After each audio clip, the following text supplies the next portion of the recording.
in his career against McGreevy. Who's Hot is sponsored by Valley Heating, Cooling, Electrical, and Solar, locally and family-owned for 63 years. Elliot Ramos, when it comes to multi-hit games, on fire. How about this? Elliot Ramos enters the series with 39 multi-hit games on the year.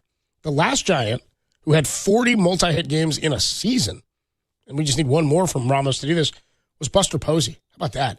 And it was back in 2017. He had 47 games with more than one hit. And the last Giants outfielder to do it, this might shock everybody, he had 46 multi-hit games. Denard Span. That's a guy I forget about. Denard Span. Cool beard on Span. I liked him out in center field momentarily as a Giant. Let's get you the injury report sponsored by El Camino Health. Our strength, your health. It's El Camino Health. Carson Wisenhut still on the IL here with that back strain. Began a rehab assignment in AAA Sacramento. That was last week. He gave up 1 run over 3 innings in his second rehab start for the River Cats yesterday. So I'm not sure if he's eligible or he may pitch sometime later this week if they need another arm. They also brought up Jesus Rodriguez as part of the taxi squad. He was the young catcher that was acquired at the deadline in the trade of Camilo Doval to the Yankees. The X Factor of today's game is sponsored by Casino Matrix. Casino Matrix, progressive jackpots are here. Where are you? Just drop in. Call 1-800-GAMBLER. Our X Factor today is going to be Willy Adames. He's had some really fun moments here in the second half of the season. His first season in San Francisco, which started pretty rough and has turned around considerably. He needs still just 2 home runs to become the first Giant with a 30-homer season since Barry Bonds 21 years ago, back in 2004. Adames, however, has not homered in his last 11 games or 40 at-bats. So we're looking for 2 more from Willie this week. By the way, his 28 homers have already been the most by a Giants right-handed hitter since Jeff Kent hit 37 back in 2002. Giants won the pennant that year, don't you know? And Jeff Kent had a 2-homer game, actually, in Game 5 as the Giants went back to Anaheim with a lead. All right, the Giants weather report is brought to you by Surfside. Before first pitch, grab a pack of Surfside iced tea and vodka or Surfside lemonade and vodka. Surfside, a proud partner of Giants baseball. It's a beautiful day in the Bay Area, even down here in Daly City, where it's normally real foggy.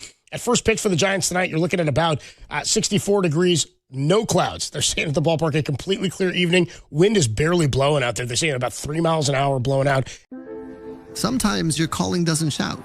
It hums. Like a lullaby floating through a warm night in San Pedro.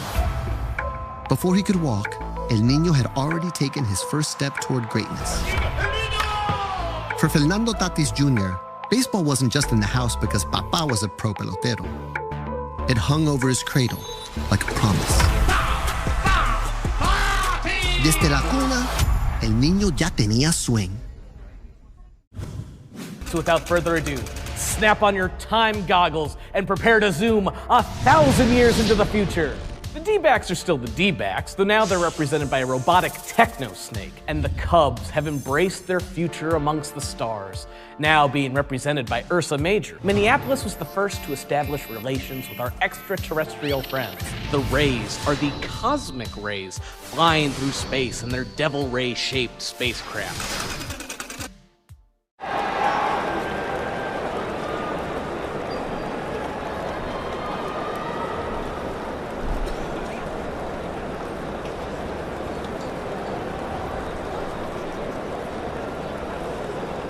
I believe this one's it's a rookie card, I know, but I feel like it's the first card that I ever, big league card. Obviously, as a kid, trying to get to the big leagues, the dream of making it, but as a kid that had cards, right, as a kid, this is like seeing your card the first time is pretty cool. So that's pretty powerful when you see that card.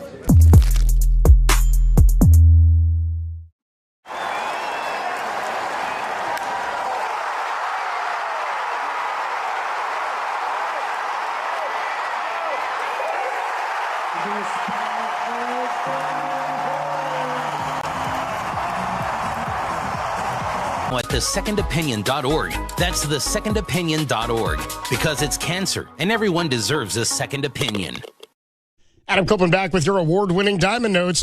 Game 1 of this 3-game series, Giants and the Cardinals, coming your way right here on the Sports Leader at 6:45. First pitch, Verlander and McGreevy. Your player to focus on is sponsored by Laser Eye Center of Silicon Valley. Laser Eye CLR, no glasses, contacts, readers, or cataracts. Your player to focus on is going to be Bryce Eldridge today, making his Oracle Park debut this homestand at 20 years old and 337 days. He will become the youngest Giants position player to play at Oracle Park and the youngest player at Oracle Park for the Giants since Madison Bumgarner pinch hit on June 27th of 2010. He was 20 years old and 330 days, only a week older than what Bryce Eldridge is right now. All right, let's go places right now with the Toyota out-of-town scoreboard. The final week of the baseball season, and just three games underway on a Monday. The Nationals are at the Braves. The Braves lead it 8-5, top of the fifth inning. Chris Sale pitching in that one. You've got the Brewers at the Padres. It gets going at 6:40. That's a fun playoff preview potentially in that one. And you've got the Cards at the Giants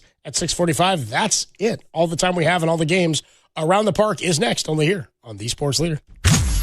This has been Giants pregame Diamond Notes. A double play. Sponsored by 5 Star Bank. Learn more at 5starbank.com. It is into the second deck and gone. Around the Park is on deck. It is on air. This is Giants baseball. To application 2025 at tides.org. He grew up here, he played here, and now he's leading the way in this new era of Giants baseball. First day of camp, every single guy wore their jersey, and that's unheard of these days.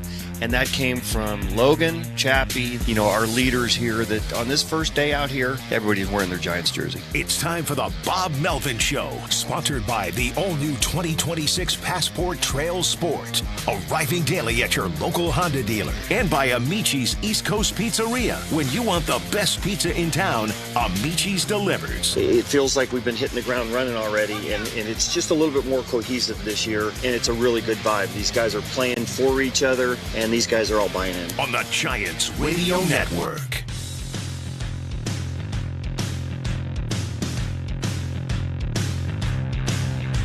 The Giants and the Cardinals, and it's the final week of the regular season.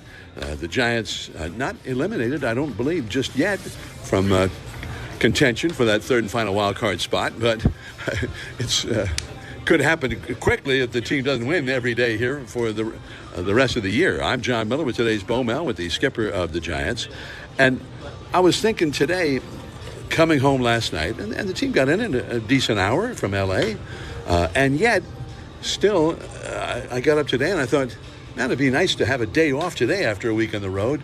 And I'm guessing a lot of players would feel the same way.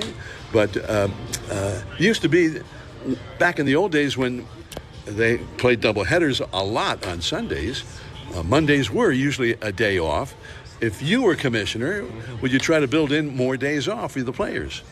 Yeah, I would. Or at least all the travel days should be day games, so you're getting home at a decent hour. We're playing, Wednesday night, we play, I don't know where these guys go. We're playing a Wednesday night game, and they're going somewhere. So the first thing I would do is make sure that last game is a day game, so wherever you're going, you get in a decent hour. Anytime you come from West Coast to East or East to West, and you finish up there, I think you should get a day off as well.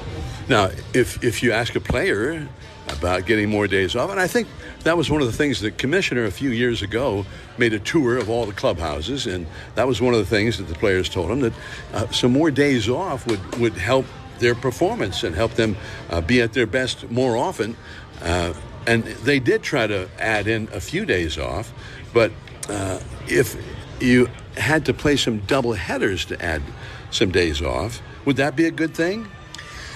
Yeah, it's a good question. I don't know if these guys are prepared for doubleheaders now. I mean, anytime you have to play one, it's not the most exciting thing in the world for everybody. And with as many games you play, and now you're playing 2 in one day, I don't know. I would be okay with it if we had an off day all the time with it.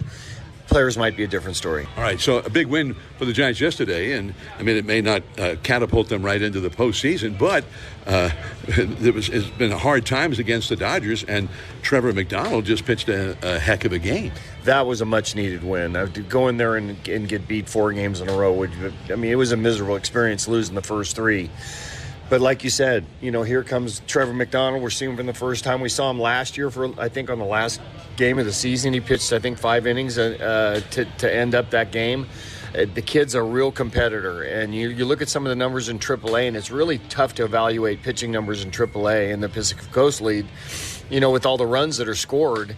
And here he comes up against, one of the premier hitting teams in all of baseball and basically shuts him out up until the last inning, in the seventh, and pitched a terrific game. Really feel-good game for us to get out of there with a win. It all started with him.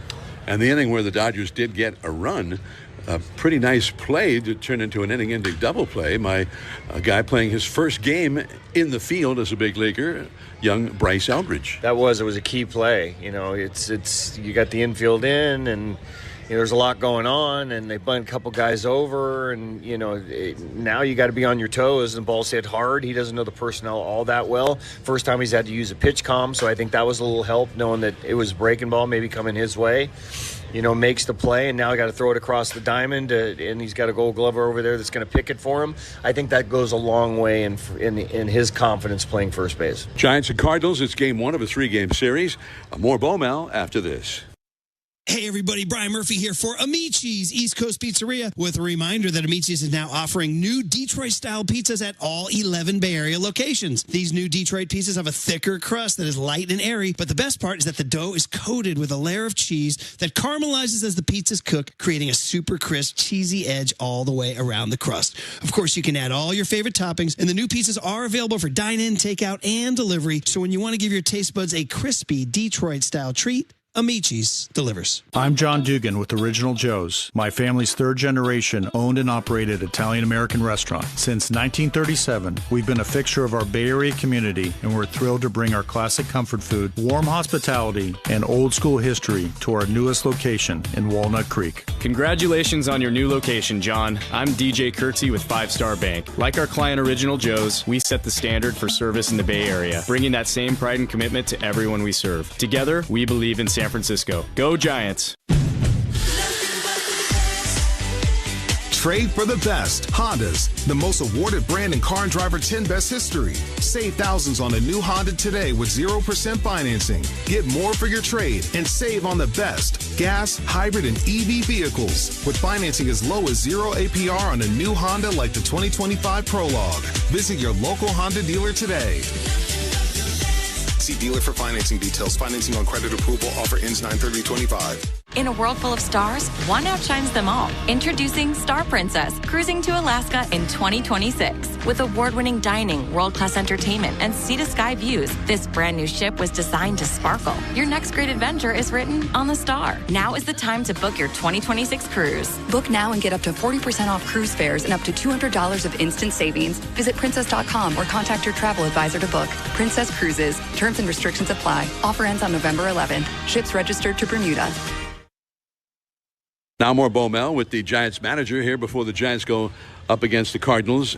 Justin Verlander will be on the mound. Now there's a young guy, and I guess he's not ticketed to play in this series or maybe even this week, but he's here on the taxi squad, the young catcher that the Giants acquired in a trade that everybody seems very high on. Yeah, Jesus Rodriguez is here, and it's good that we'll be able to see him a little bit catching the bullpen.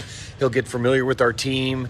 He'll catch a lot of the pitchers in the bullpen, batting practice with the team, be in the meetings with us. I think going into next year. A lot of fans and collectors will look at the T206 set as the more famous of the sets that were produced in the early part of the 20th century. And certainly they would carry more financial value.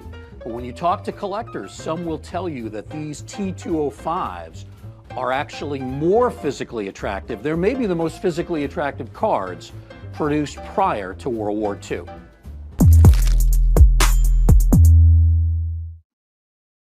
Some call it orgullo. Others call it el corazón taíno. But sometimes the journey is set on track with your ancestors cheering you on. For Francisco Lindor, el ting-ting de la plena was the first roar in the stands. Every at-bat was an encore. Every strike of the drum echoed like a promise. El destino no siempre avisa, pero llega con flow.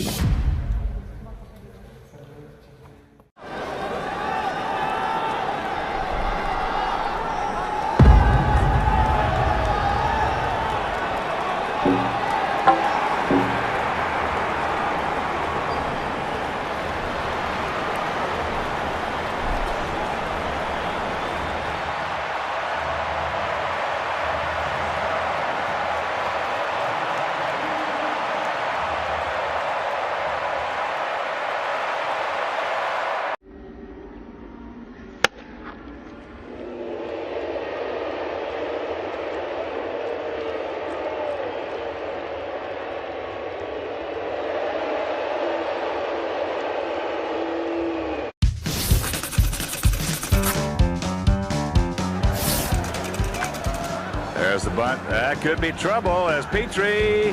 No, Stevie dives in and beats it. Good effort by Steve Lyons. And that'll be a base hit right there. Good job. I'll tell you one thing, not a bad defensive play either by the Tigers. Did you see that?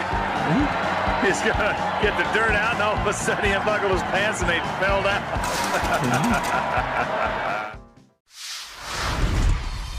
We play in Toronto. Guerrero sends over some good stuff for the guys, so when we play in Toronto, I definitely dive into that. You gotta be careful with Vladdy, bro, because a Dominican breakfast will put you to sleep, bro. ¿Cómo está sonando la comida dominicana ya? La comida dominicana ya no sé cómo está sonando, porque obviamente mi esposa me cocina. O sea, hay restaurantes, pero no voy a comer comida latina.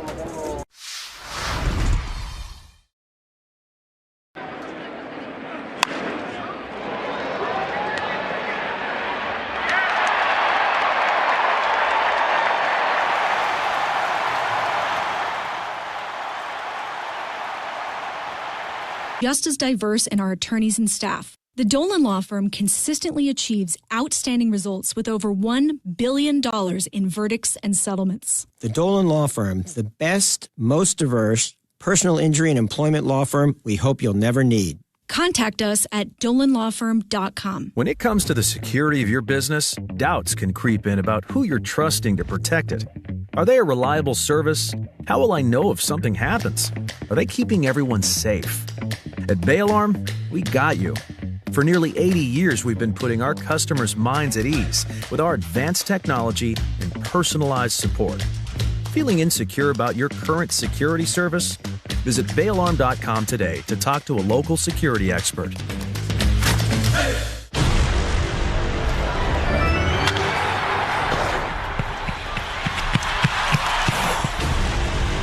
Lineups have been exchanged. The umpires have gone over the ground rules, and Beaumel's Giants are suited up in the orange and black. Play ball! The best broadcast team in the game is ready to bring you all the action. Adios, pelota! It is up. Before he was feared on the field, Ronald Acuña Jr. was chasing wins on a different kind of field. For the Acuñas, El Béisbol was a story told in fastballs and late-night rematches. Every loading screen was a part of the strategy. Smash de botones. Smash de jonrones. That's how La Bestia was born.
And car and driver 10 best history. Save thousands on a new Honda today with 0% financing. Get more for your trade and save on the best gas, hybrid, and EV vehicles with financing as low as 0 APR on a new Honda like the 2025 Prologue. Visit your local Honda dealer today.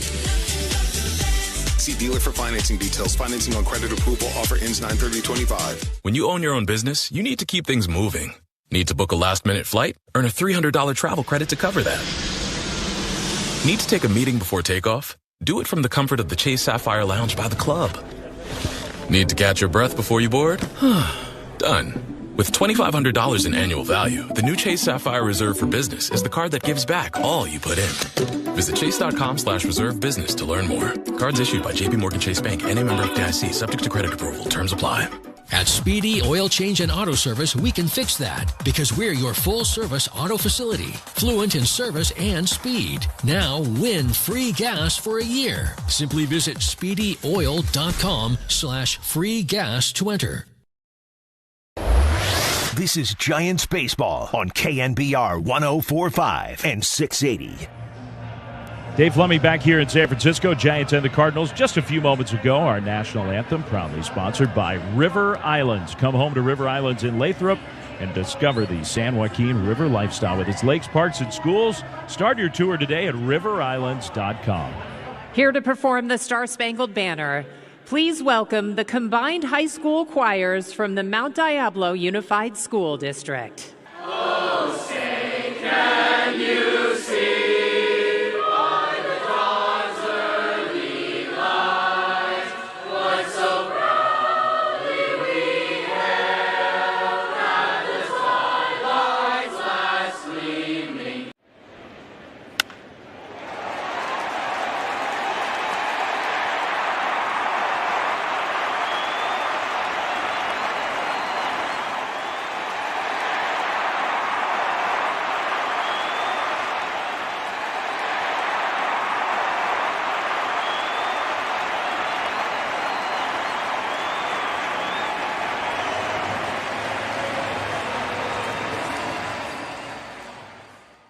Some call it orgullo. Others call it el corazón taíno. But sometimes the journey is set on track with your ancestors cheering you on. For Francisco Lindor, el ting-ting de la plena was the first roar in the stands. Every at-bat was an encore. Every strike of the drum echoed like a promise. El destino no siempre avisa, pero llega con flow.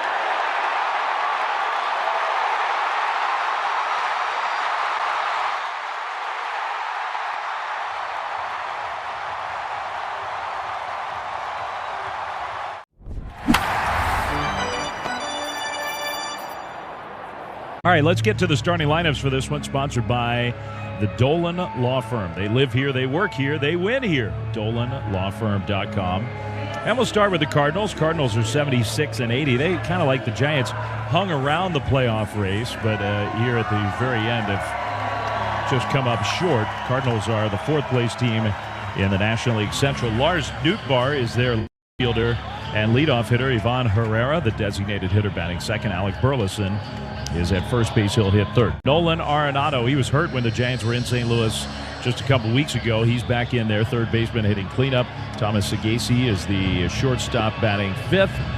Pedro Pajes, the catcher, he hits sixth. Jordan Walker out in right field hitting seventh. Jose Fermin, second baseman and eighth place hitter. And Victor Scott, very good defensive player. He's in center field batting ninth. Pitcher for the Cardinals, right-hander Michael McGreevy. Giants saw him in St. Louis and actually swung the bats well against him. He's had overall a nice little run here for the Cardinals. 7-3 with a 4.08 earned run average. Meanwhile, the Giants 77-79, also in fourth place in their division in the National League West, coming off a win yesterday in L.A. Elliot Ramos in left field will bat leadoff. Rafi Devers, the first baseman, hits second. Willie Adames, he is the shortstop, batting third. Matt Chapman at third base, cleanup hitter. Bryce Eldridge makes his Oracle Park debut. Very exciting part of tonight's game. He's the DH. And the fifth place hitter, Casey Schmidt, at second, batting sixth.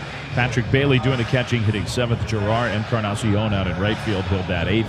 And Drew Gilbert in center field, hitting ninth with Justin Verlander on the mound. He's had such a great finish to the year, and it is kind of a shame the wins and losses don't reflect that. Giants know how well he's pitched, though. Verlander makes a start 3-10, but with a 3.75 ERA for the season. A message sponsored by Walkup Personal Injury Law. Justice takes more than a fighter. You need a champion. Visit walkuplaw.com. This copyrighted broadcast, presented by authority of the San Francisco Giants, may not be reproduced or retransmitted in any form. The accounts and descriptions of this game may not be disseminated without the express written consent of the San Francisco Giants. Umpires, we got Andy Fletcher, the crew chief, who winds and pitches, and a called strike over the outside to get the game started. Giants Cardinals Sort of hard to believe it's the final week of the year, and this is the one and only trip for the Cardinals to San Francisco. Strike one to Nootbaar. And the pitch from Verlander. Nootbaar hits a fly ball, center field. Gilbert comes sprinting in, and he'll get there and make the catch. That's out number one. Gilbert, if you were watching or listening when the Giants were in Arizona and Verlander had a nice start against that Diamondbacks team, Drew Gilbert was a big reason why. And the Giants ended up salvaging a game in that series, a big win for the Giants. Gilbert played center field behind Verlander that day and just had a great defensive game. So now Ivan Herrera will stand in. Maybe at some point he'll actually be ready to hit. Justin Verlander was ticked off at him. He was taking forever to dig in his back foot in the batter's box. First pitch is a slider low for ball one. 6:45 first pitch time. 66 degrees is the game time temperature. Just beautiful conditions. The 1-0 pitch is hit on the ground. It deflects off the glove of Verlander. Ricochets out to Schmidt, who scoops the ball up. And he throws to first for out number two. So Verlander will get an assist on that ground ball. Time and temp, we just gave those to you, sponsored by Planet Fitness. Planet Fitness, we're all strong on this planet. So two down for Alec Burleson. Just like Arenado, he was not healthy when the Giants were in St. Louis. Overall, he's had a good year, 18 home runs, hitting .289. Two down, bases empty against Verlander. Burleson takes a ball up and away, fastball. Just 91 miles an hour, and that, I think, often happens with Verlander, where kind of start in the low 90s and build up his velocity as the game goes. Now a liner past Verlander and into center field, base hit. Burleson hit a low line drive that just went right past the head of Verlander, ducked out of the way. It wasn't hit. You heard the ooze from the crowd. It kind of sounded good, and it looked like it got on Verlander very quickly. It was only hit 90 miles an hour, so that'll still scare you if it's whizzing by your face, but it wasn't a super hard hit line drive. So two down, and Nolan Arenado is the hitter. He takes a strike from Verlander. Fastball on the outside corner. One of the all-time Giants killers, particularly from his days in Colorado. And he was hurt, didn't play in that series in St. Louis. Arenado swings here and fouls one back out of play, and then the bat goes flying. That was weird. It went. Now that's a veteran. You heard him in our microphone. He yelled at the on-deck hitter, so JC, stick him. I need the sticky stuff. This bat wasn't properly prepared.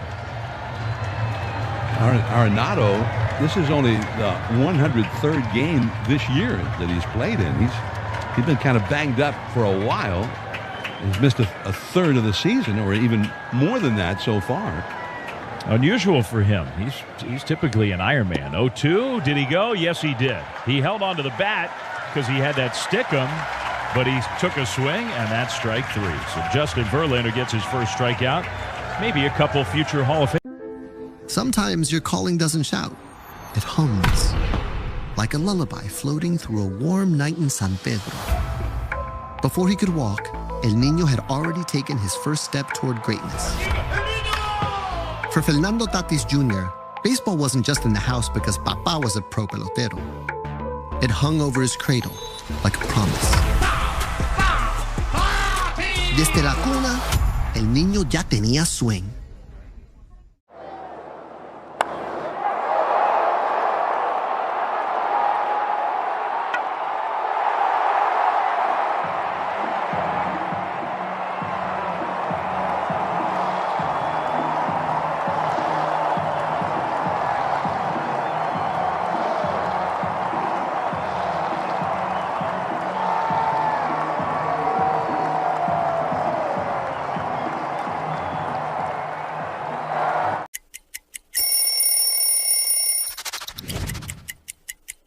So Rockies is really like where my major league career really took off. You know, it was a special time in my life, 7 years with the team. And this jersey in particular, 2018 postseason patch on it here. So I've always kept all these jerseys with the patch on them because that's what it's all about, is getting to the playoffs and trying to win the championship. You know, the black jersey with the cutoff, not only... Well, now you can step up to the plate to support Junior Giants right here in your community. Donate your car, truck, or even land and real estate to provide free baseball and softball opportunities. Plus, it's tax deductible. Call 800-818-5223 or visit giantscommunityfund.org today. Addiction to drugs, including opioids and stimulants, can strip away the things that make you uniquely you. Recover your life. Choose a proven drug addiction treatment option that's right for you. Recover you at choosechangeca.org. Back to Orange and Black Bats Crackin' on KNBR 104.5 and 680. No score here in San Francisco. John and I are trying to decide who's going to call the bottom of the first inning. Strike one to Elliot Ramos. Now you're doing well so far. Yeah. Ramos. No score. Giants, Cardinals. And the 0-1 pitch is high. 1-1. Should I read the leadoff hitter card since I didn't get it in the top of the first? Yeah. The Giants leadoff hitter Ramos. When you've been injured in an auto accident, you don't just need an attorney, you need a heavy hitter. Here's a drive out to left field. Going back on the ball, Nootbaar. It is gone! Elliot Ramos leads off the game for the Giants with a home run. His 19th of the year. That puts the Giants ahead 1-0 just like that.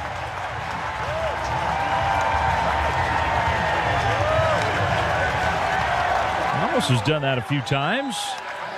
Lead-off home runs. Nice to see some of the power come back for Elliott. He hit a really impressive home run over the weekend in L.A. So here's Rafi Devers. 1-0 Giants. Devers takes from McGreevy. Outside ball one. I was just reading a spot where the spot said, you need a heavy hitter. Boom! Wow. Yeah, you need one? Yeah. You got one. The 1-0 pitch. And Devers hits a towering drive to right. Going back on the ball, Walker. Still going back in front of the wall. He makes a catch. Right to the left of 365, right where the 24-foot-high right field wall angles down and comes in a little bit into a 20-foot-high wall in right center field. Man, just a soaring fly ball. And Devers, he hit it 109 miles an hour, but just got under it by a fraction of an inch. So it stayed in the ballpark. One out, very dramatic first out for McGreevy. Here's strike one to Adames. Well, the leadoff homer by Ramos when the Giants faced McGreevy in St. Louis 17 days ago. Devers hit a home run, and the next batter, Adames, also hit a home run. The 1 pitch is low. One right after the other. Well, they almost duplicated that here tonight. It would have been a different combination, but still. The 1-1 pitch. Adames lines one to left. Going back quickly. Nootbaar gets there. Short of the warning track. He makes a catch. I should finish reading. I've tried to read this spot about 4 different times. Power. What is it? Yeah. Power? You need a heavy hitter. Heavy hit. Well, by the way, 106 miles an hour off the bat of Adames right there. The law firm that needs either Adames or Devers or Ramos or you need him, Ayala, Morgan, and Bizard. Here's a strike to Matt Chapman. It's 1-0 Giants on the Ramos leadoff home run. Giants have been hitting home runs at home as the season's gone on. Here's a pitch down and away. Of course, the Giants have been so hot and cold as an offense. Home, road. The home runs have tended to come in bunches. It's supposed to be a warm week here. The pitch. That one is up toward third. Arenado will backhand it. And against his old high school teammate, off his back foot, he throws it low to first. And Chapman's safe. The throw never got there. Arenado, the footwork was not Arenado-like. And he got himself into a weird position where he couldn't get anything behind the throw. And it cost him.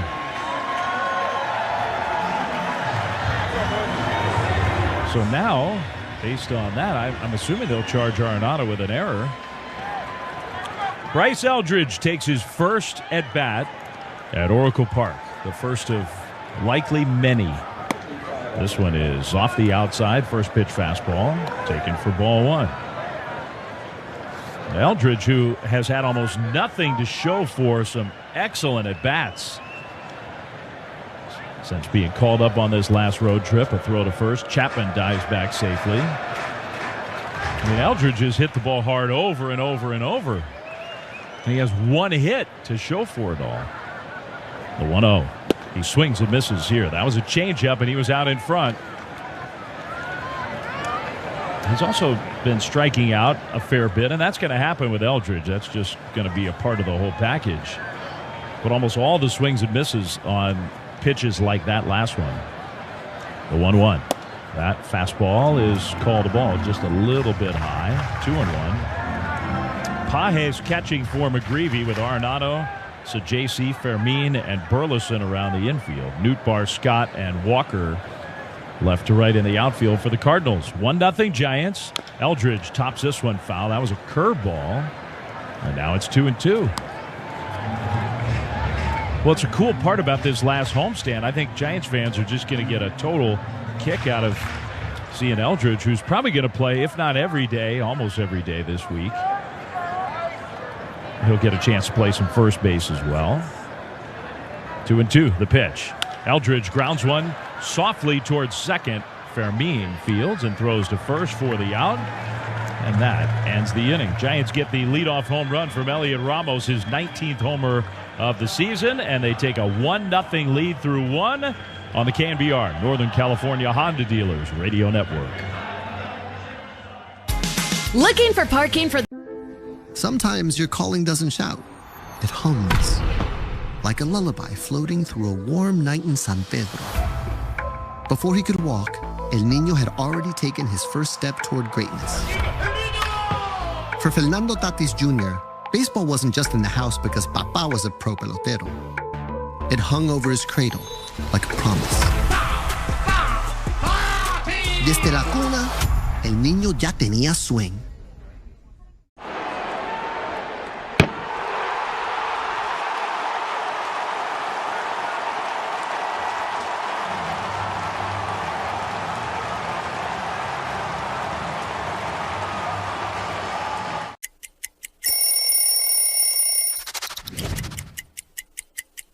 I went to college at Northeastern University, and all my friends were Red Sox fans. And while in my 3 years there, I really grew to appreciate Red Sox Nation and everything that they bring to the table. And once I got my head wrapped around the trade, I was really, really excited. I think they have one of the most iconic logos, these two socks right here on the sleeve.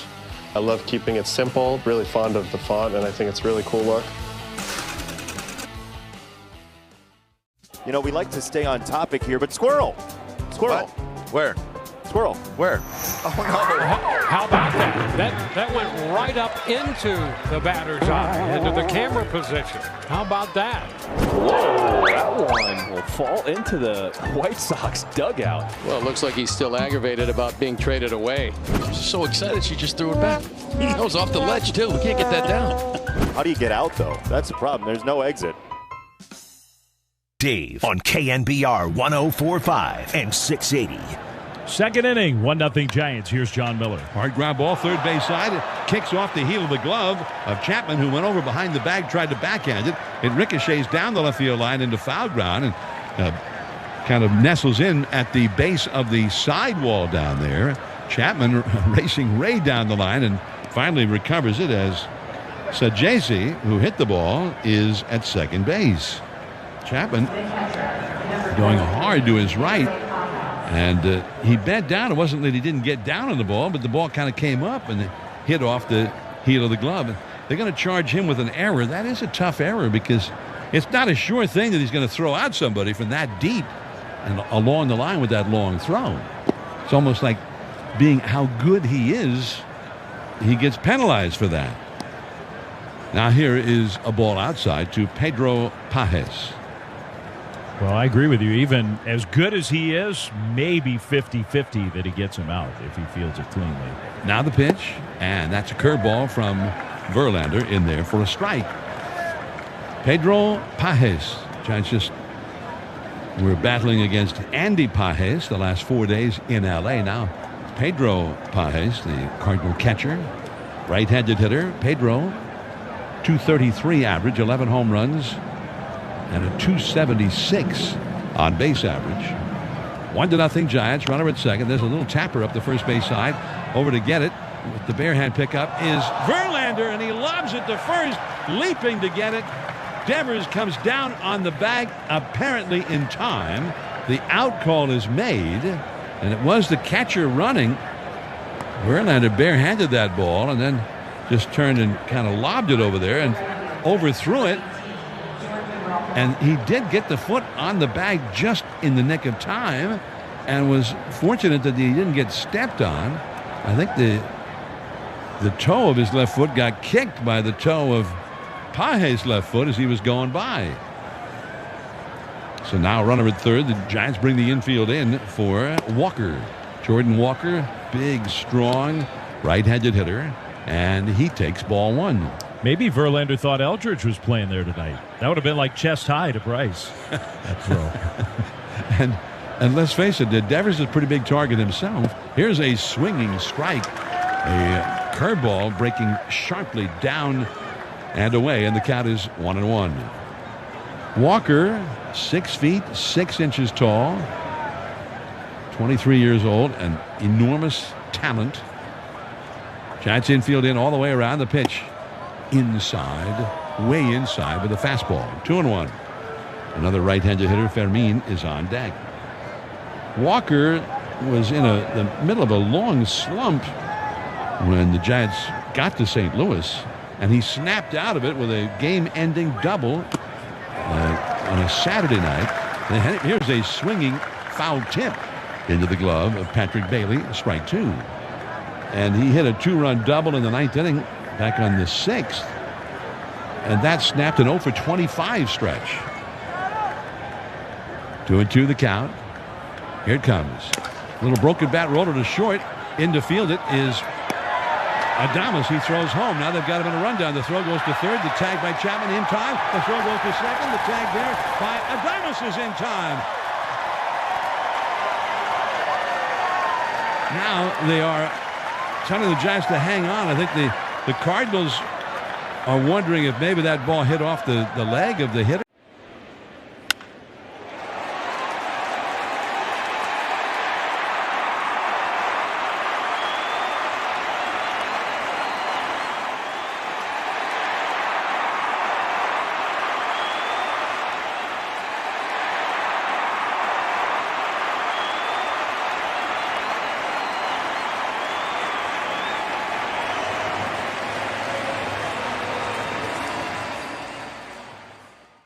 Some call it orgullo.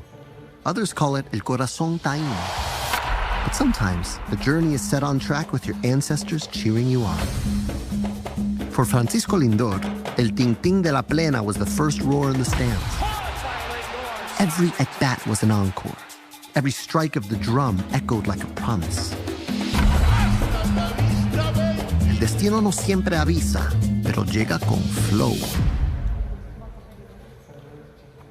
I believe this one's it's a rookie card, I know, but I feel like it's the first card that I ever, big league card. Obviously, as a kid, trying to get to the big leagues, the dream of making it, but as a kid that had cards, right, as a kid, this is like seeing your card the first time. It's pretty cool.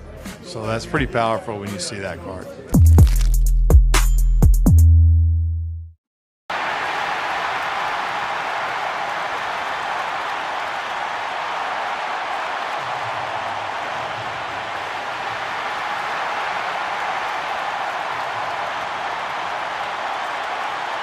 Wine Club, presented by Sonoma County Wine Growers. Celebrate the historic sports franchise alongside the rich diversity of Sonoma County wine heritage. Become a member at sfgiants.com/wine club for this one-of-a-kind wine club where Giants baseball meets Sonoma wine. Enjoy VIP access, exclusive benefits, and blended wines curated by Giants master sommelier Evan Goldstein. Go to sfgiants.com/wine club to become a member.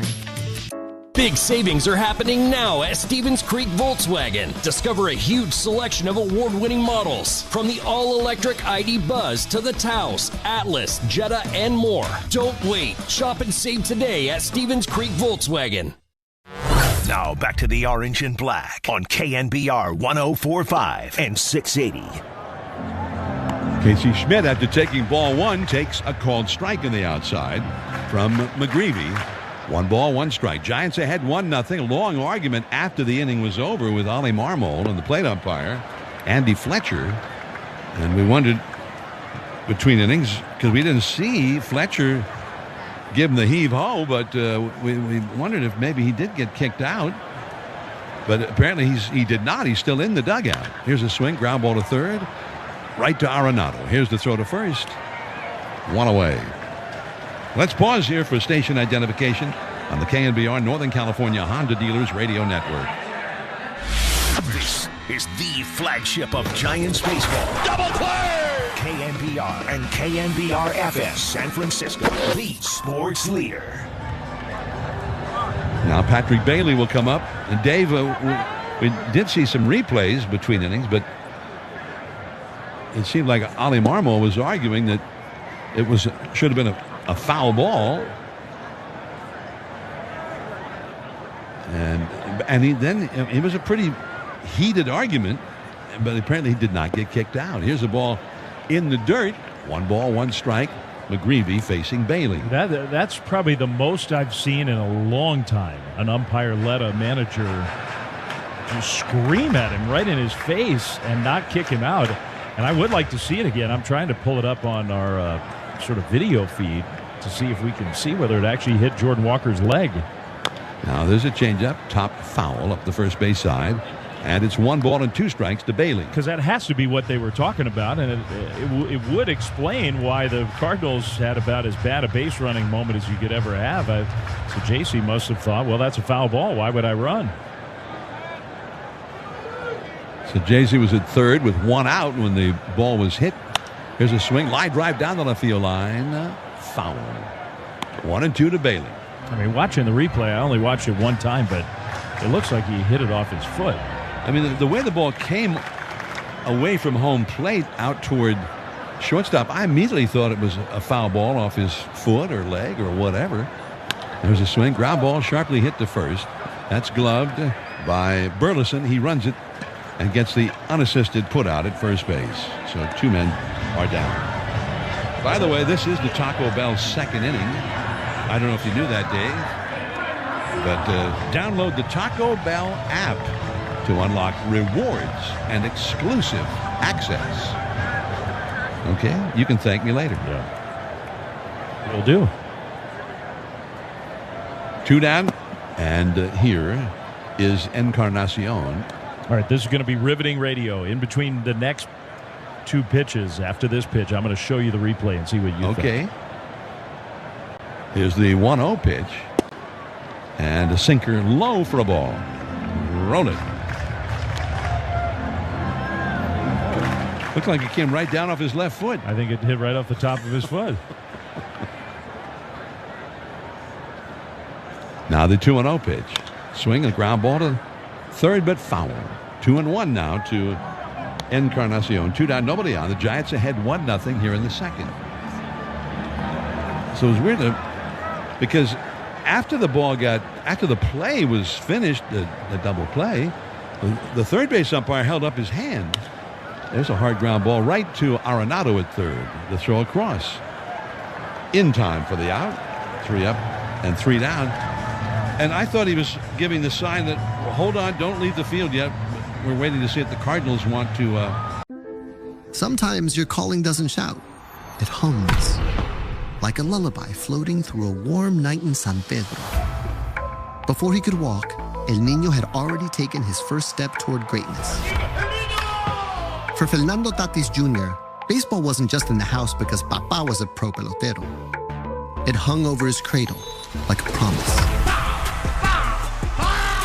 Desde la cuna, El Niño ya tenía swing.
Broadband Experience Report, August 2024. Cold weather is coming, but did you know many foster kids don't have their own coats? Mancini, Sleep World, and the Ticket to Dream Foundation have teamed up to hold a new coat drive for foster kids of all ages. All Mancini Sleep World locations are participating until Tuesday. This is Miller and Fleming on KNBR FM and AM, the sports leader. Jose Fermin, first ball swinging, rips one down the left field line, and he's going to end up at second base with a double. So we're back here for the third inning. The Giants ahead 1-0. The third inning already underway. And in with the play-by-play, once again, here is Dave Fleming. It was kind of rude of Jose Fermin to do that. Didn't even wait one pitch. Here's Victor Scott. He squares to bunt, pulls the bat back, and takes, pitch right down the middle in the strike zone, called a ball. So I guess if Andy Fletcher is the home plate umpire and you want to get a call, if you're the hitter, just square to bunt, because then he's not going to call the pitch properly. That pitch was right in there. 1-0 the count. He squares around again, bunts at third base side. It'll roll foul. We got word in between innings that the Sajese error that had been charged to Chapman when he reached second to start last inning, the second inning, has been changed to a double. Anyway, that's what we were talking about. It was just hard to assume that Chapman was going to get the out, even if he fielded it cleanly. Scott bunts this one, and now Chapman has to come in, field, throws, and he got him at first. Wow. That was not handled well by Patrick Bailey. Just didn't go for the ball. It was not very far out in front of home plate, and Chapman had to come way in. I mean, way in. The Cardinals are asking for time. Ollie Marmol, I think he was going to wait the maximum possible time. He's annoyed with Andy Fletcher, and he did, but they're not challenging. Chapman got him. That's as close to home plate as I think you could ever see a third baseman field a ball and still get the runner at first. Well, and Scott, maybe the Cardinals' fastest runner. He's got great speed. Just a brilliant play by Chapman. So now infield in, runner at third, one out on a high fastball call to strike to Lars Nootbaar. I really thought that they would challenge the call and it would get overturned. Maybe because I just know how fast he is, but they got him by a fraction of a step, by literally, 3 or 4 inches maybe. Giants have a 1-0 lead. Cardinals trying to tie the game. Nootbaar hits a pop foul straight back out of play. And now it's 0-2. This has been a lot going on in the early innings of this game. Giants have the 1-0 lead on a Elliot Ramos leadoff home run. Giants almost hit a couple other home runs in the first inning. Now the Cardinals have had the weird play that wasn't called a foul ball that turned into a double play. 0-2 pitch. Nootbaar takes outside, a changeup, and that one missed by a lot. What was the weird part of it? It was mostly just a standard, normal play. We got a Ferris Bueller fan behind home plate tonight. That won't get annoying if that keeps up. 1-2 pitch, down and in with a hard slider. Well, you were talking about the base running there by the Cardinals, and so Jose could have just stayed at third base. There was nothing forcing him to run. No. It was still, even though the call was not properly made by the umpires, it was still bad base running on both sides of that play. 2-2. Nootbaar strikes out swinging. That was a good changeup from Verlander. So with that runner at third and only one out, Verlander pitching for the strikeout, gets the strikeout. 2 down. That was one of the better changeups we've seen Verlander throw in a while. The other part is Walker, and he's a real young guy, 23 years old. He knew that the ball hit him, and he immediately started running to first, and then he tried to go to second. Ivan Herrera takes low, ball 1. Usually if a guy gets hit on the foot, I think most guys would stop, not run, and start jumping up and down going, ow, ow, oh, my foot, oh. He didn't do it. He ran to first. Herrera takes this one off the outside, 2-0. Especially because the replay appeared to show that it clearly did hit off his foot. Yeah, that's what it looks like to me. Runner at third here, Fermin. 2 down. Herrera, big chopper foul right over Fermin's head. So now the count is 2-1. Ivan Herrera, he's a talented young hitter. 17 home runs, 60 batted in. He's had some injury issues that have kept him from catching. Cardinals say he'll go back to catching next year after he gets healthy again. 2-1. And Verlander misses high with a fastball. 3-1. That was 94 miles an hour. You get the left-handed hitter Burleson, who already has a hit tonight. He's on deck. So it's 3-1, but Verlander, not sure he's just pitching around Herrera here. The pitch. That is high, ball 4. So now he's going to have to face Burleson with 2 on and 2 out. Well, you can take batting practice on the field here at Oracle Park in November. Swing for the Fences gives Giants fans the opportunity to step up to the plate, win prizes, snap photos during this exclusive experience. Place a deposit toward a membership to RSVP. Learn more at sfgiants.com/swing. Burleson takes outside, ball 1, a curveball. Giants 1, Cardinals nothing. Top of the third, but Verlander now struggling a little bit in this inning. 1-0 pitch. That's a strike. Curveball. Got the call that time. Now it's Burleson's turn to turn around, talk to the umpire. StatCast thought that was a strike. Drew Gilbert playing center field tonight. He's shaded towards left center field. Encarnacion is responsible for a lot of territory in right. Here's a swing and a pop foul back out of play. It's going to come down in front of us. Hit on the little rail in the front row of this second level and bounce all the way down below.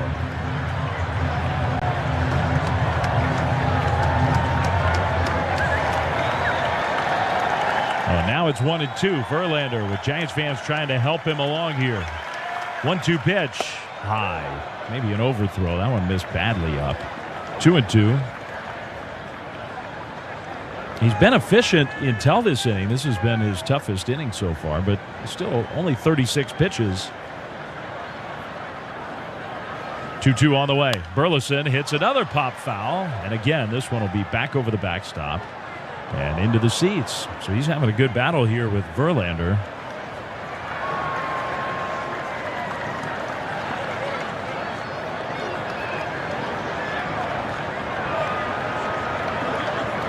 Leadoff double, sacrifice bunt, strikeout, walk. 2-2. Burleson hits one past the reach of Devers into right field, base hit. Rounding second, heading for third is Herrera. The throw from Encarnacion goes all the way to third. It's offline. The hitter Burleson had already committed to stopping at first, but his base hit ties the game at 1. A 2-out, 2-strike hit on a really low breaking ball.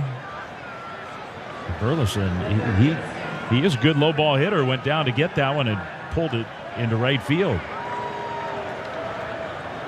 So the inning goes on, and now it's Arenado's turn. Arenado struck out in his first at bat. 2 on, 2 out. The pitch. He checked his swing. No. On appeal, that was a swing, said the first base umpire. Malachi Moore, strike 1. These are the spots over the years where it just felt like Arenado every time would come through. Again, it wasn't literally true. It just felt like that for years and years. He takes this one low, a slider, ball 1. Career numbers against the Giants.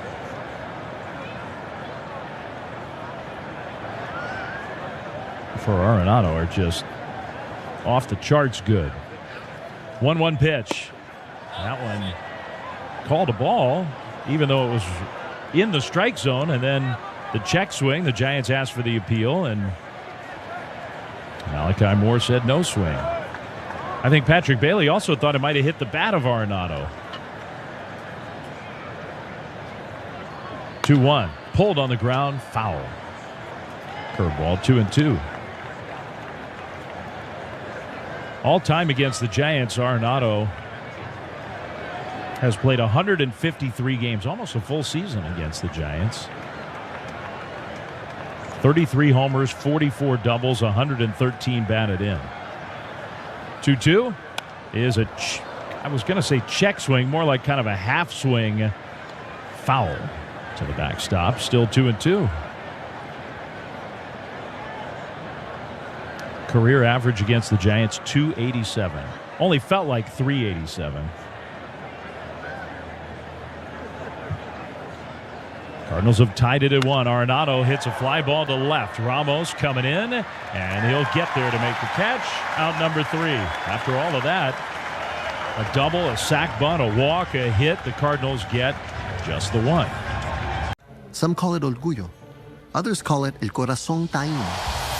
But sometimes the journey is set on track with your ancestors cheering you on. For Francisco Lindor, el ting-ting de la plena was the first roar in the stands.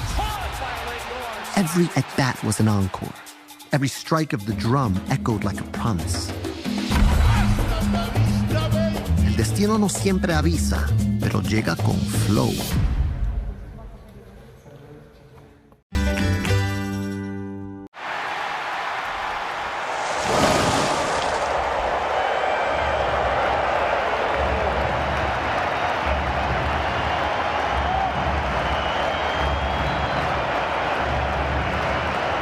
Advantage of one-of-a-kind opportunities at the Friedman's Appliance Fall Clearance Sales Event. The best time to save on new appliances for your home. Now back to the Orange and Black on KNBR 104.5 and 680. Strike 1 to Drew Gilbert from Michael McGreevy, the Cardinals starter tonight. Giants 1, Cardinals 1, last of the third. Gilbert, young left-handed hitter. Batting 9th, Ramos on deck. The pitch is low, taken for a ball, 1-1. Who's on deck? Sponsored by TimberTech. TimberTech decking and railing. Everything wood should be. Visit timbertech.com. 1-1 pitch. Gilbert checked his swing. That one was in the dirt. 2-1. We're coming to you live from the Hawaiian Airlines broadcast booth. Monday night in San Francisco. There are only 3 games going on in Big League Baseball tonight, including this one. 2-1 pitch. That one outside with a fastball, 3-1. Good job by Gilbert to get ahead of the count. That Toyota out-of-town scoreboard is a little lonely tonight. Atlanta hosting Washington. They're in the bottom of the 8th. The Braves leading the Nats 11-5. Padres are at home against Milwaukee. They're in the 3rd inning, and it's 3-1 Milwaukee. Here's a swing and a foul straight back. 3-2. Gilbert, sort of step 1 for Drew Gilbert is taking more pitches, getting ahead of the count. He's been doing that, hasn't always been taking advantage of it. Now the pitch. Gilbert fouls this one back out of play. That was a fastball out over the plate.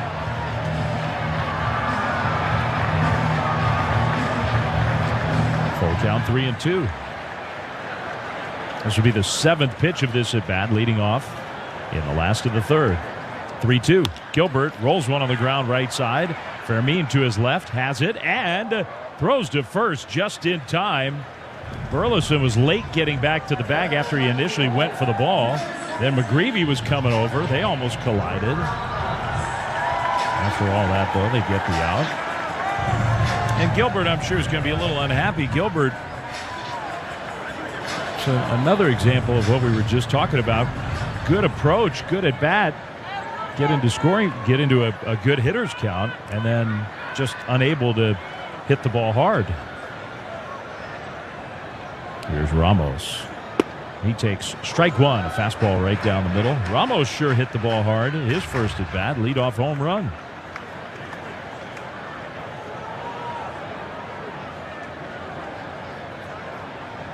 Oh, 1 pitch. Outside for a ball. Cutter.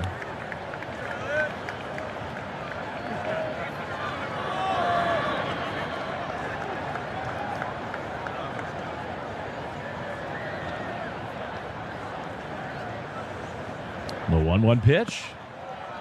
Down and away in the dirt, a sinker. Count is 2-1.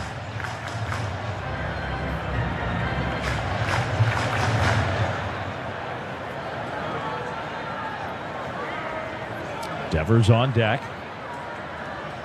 Here's the windup and the pitch. Ramos fouls this one back to the backstop. Cardinals here for 3. Then the Rockies are here for 3. It's the Nolan Arenado homestand. And it's Fan Appreciation Weekend.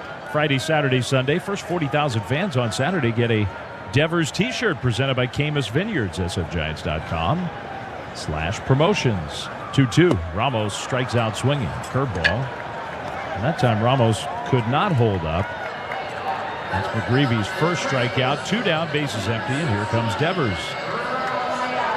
Ramos led off the first inning with a home run. It marked the 5th time this year that he has led off a game with a home run, including just 3 days ago at Dodger Stadium against Clayton Kershaw. It was a really impressive home run. Curveball outside to Devers. So 5's a lot in one season.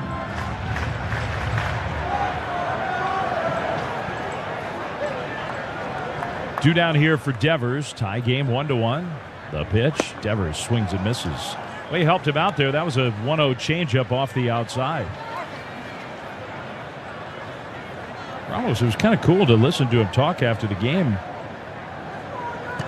where he did that against Kershaw. I mean, the whole night was about Kershaw. Devers takes this one high, ball 2. And Ramos said that he would remember that for the rest of his life. A chance to do that on the night where the Dodgers fans were honoring one of the all-time greats. 2-1 pitch. That is a ball. Fastball high again. 3-1. Devers homered against McGreevy.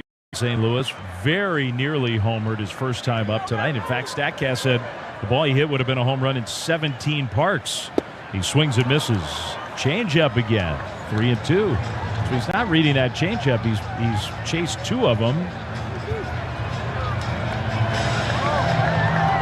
See if that swing motivates McGreevy to throw another one. 3-2 on the way. Devers takes it. It was a slider, low, ball 4. So he draws the walk. That's the first walk drawn by the Giants. Giants still only have the 1 hit. Cardinals have 4 hits in the first 3 innings against Verlander. Giants have just the Ramos home run.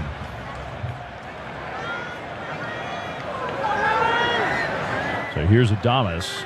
Adames hit the ball very hard in his first at bat. He takes this one. Wow, that is a low, low, low strike from Andy Fletcher. Man.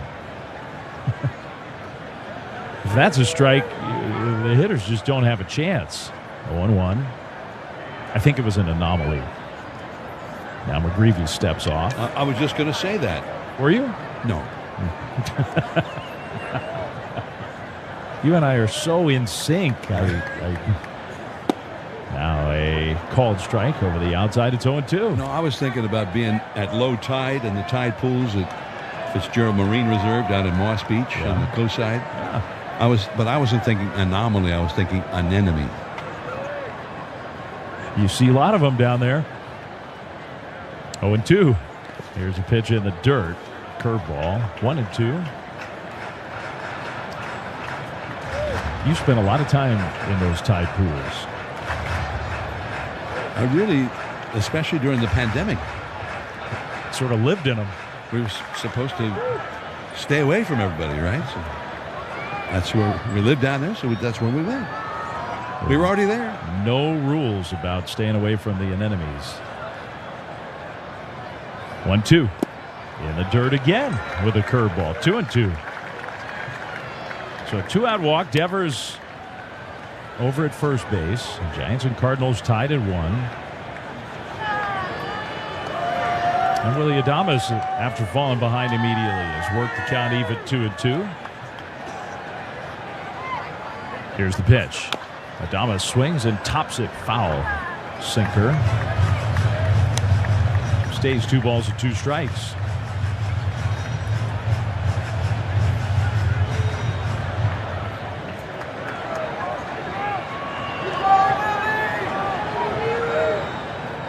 McGreevy sort of slowing the pace of this game down. 2-2 pitch. Outside. 3-2. Not as much as you can in the pitch clock era.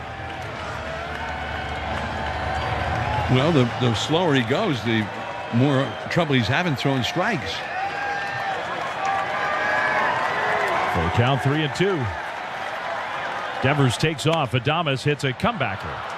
Got really tied up by a sinker that was right out over the plate and just hit a soft comebacker. McGreevy runs to first, flips it up to the bag for the putout, and that's it. The inning is over. Before he was feared on the field, Ronald Acuna Jr. was chasing wins on a different kind of field. For the Acuñas, El Béisbol was a story told in fastballs and late-night rematches. Every loading screen was a part of the strategy. Smash de botones. Smash de jonrones. That's how La Bestia was born.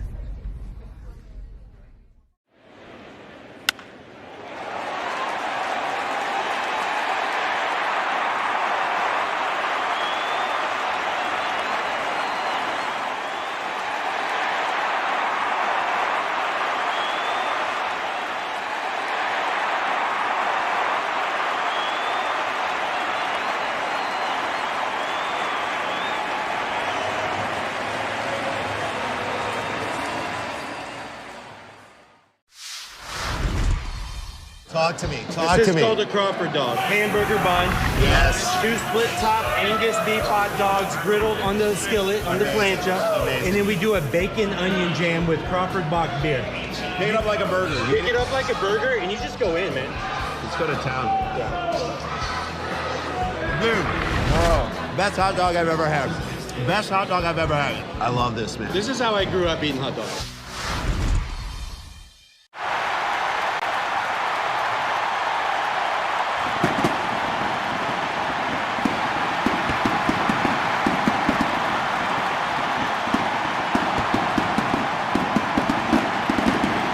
From fender benders to major accidents, we swing big. Call 866-465-2999 or visit amb.law. Back to Orange and Black Bats Kraken on KNBR 104.5 and 680. Coming to you live from the Hawaiian Airlines broadcast booth. Thomas Ajaysi takes strike one from Justin Verlander. Giants won, Cardinals won. 4th inning. Verlander had to work hard through 26 pitches in the 3rd inning. From the windup, he throws here. His 0-1 is low. 1 ball, 1 strike to count. Giants still only have the 1 hit on the Elliot Ramos leadoff home run. So JC has 1 of 4 Cardinals hits.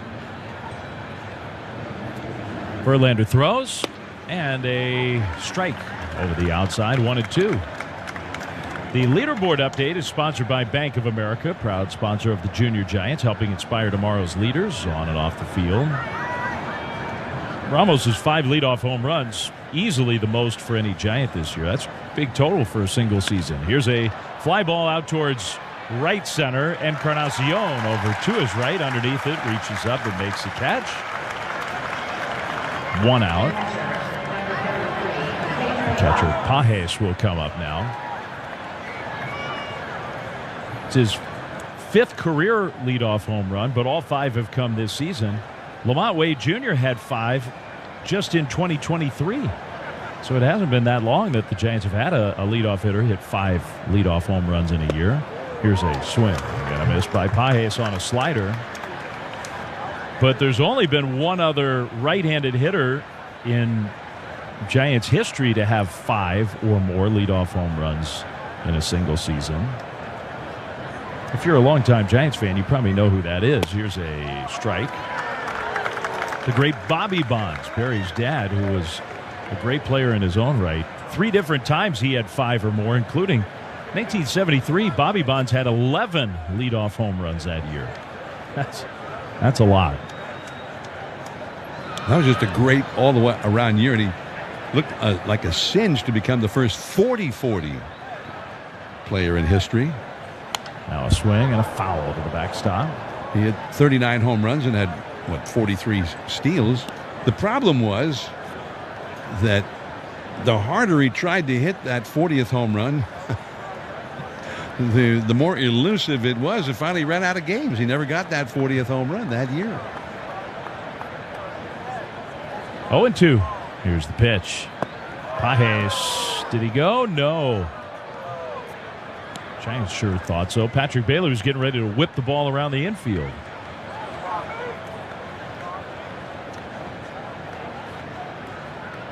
A ball and 2 strikes to the right-handed hitter, Pedro Pages. He does have 11 home runs. .232 batting average. He's got a little power. The pitch. Swings and misses. Strike 3. Slider, and Verlander got him to chase. That one was well off the outside. 2 down, 3rd. Strikeout for Justin Verlander. Game tied at 1. Here is Jordan Walker, who is at the center of the weirdest play of this game by far, where he hit a ball that looked like he hit it off his foot. The pitch. Check swing, but called a strike anyway. Curveball. It's 0-1. He ran anyway. The runner from third was confused, started coming home, and just stopped in the middle of third and home.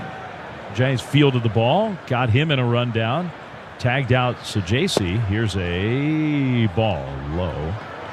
Fastball, 1-1. And then Walker himself just kind of casually rounded first and jogged towards second. And after they tagged Sajasi and got the first out, then they threw to second and tagged Walker out. It was a double play. He swings and misses here at a fastball.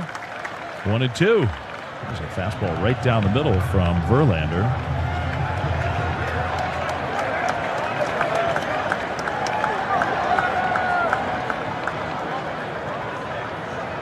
Here's the 1-2 pitch. Walker takes outside.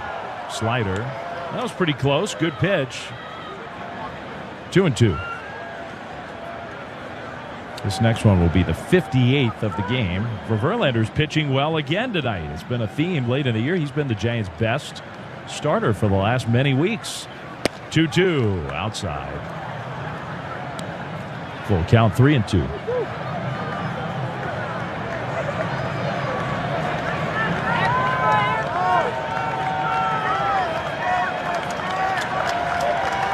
Now Bailey's coming out. I think the pitch clock was about to expire, and so Bailey came out of his crouch. I mean, that's a good spot to use a meeting. You hate to burn a meeting when the only issue is you didn't get on the same page and have the pitch called in time, but that would have been ball 4. So now back in the crouch behind home plate. Verlander still, man, Walker just bailed him out. Walker asked for time. Verlander, Bailey, even though they had a meeting, Verlander was waiting to get what he wanted from Bailey. That was weird. Walker, and maybe they're trying to ice Walker. I don't know. 3-2. That's outside, ball 4. After all that pitch wasn't real close. There was something weird about that. Well, they should have just let the clock run out, and it would have been ball 4. Would have saved us all that's a lot what of time. was going to happen. Although I will say, seriously, it's good usage of the mound visit there by Bailey to keep it from being an automatic ball 4. Curveball to Jose Fermin, strike 1. 2-out walk. Jordan Walker over at first. That's the second walk given by Verlander. He runs. Pitch taken, and Bailey drops the ball. Bailey came up ready to throw and couldn't get a throw off. So Jordan Walker, that's definitely not the guy you would circle and say, oh, he's going to be running on Patrick Bailey. That is his 9th steal of the year. I think the Giants would have liked to have seen what would happen if Bailey had gotten a throw off. Now a runner in scoring position. 1-1. Very high. 2-1. Some big misses here from Verlander. Well, after that very difficult 26 pitch third inning, this one will be his 19th pitch of this inning. 2-1. That one is hit towards left center field, and that is going to get down for a base hit. That'll score a run, and the Cardinals will go ahead. Walker around third comes home. Gilbert relays it back into shortstop. Into second, Jose Fermin has 2 doubles. He's 2 for 2, and he makes it 2-1 Cardinals. And that's really got to be frustrating. He had 2 outs, nobody on, and ahead in the count against Walker. You end up losing him, walk him. Then, I mean, you give him credit. He did steal second, but you didn't prevent him from stealing second. And then Fermin knocks him in. Here's a called strike to Victor Scott, the 9th place hitter. Fermin was not in the lineup originally. He was not. He was only put in the lineup after the guy who was supposed to have started, Donovan, was a late scratch. Now Scott bunts out in front of the plate. Verlander off the mound, picks it up, throws low to first, and it's pulled out of the dirt on a bounce by Devers to get the out. Well, Verlander did make the play there and gets through it, but a 2-out rally for the Cardinals. Some call it orgullo. Others call it el corazón taíno. But sometimes the journey is set on track with your ancestors cheering you on. For Francisco Lindor, el ting-ting de la plena was the first roar in the stands. Every at-bat was an encore. Every strike of the drum echoed like a promise. El destino no siempre avisa, pero llega con flow.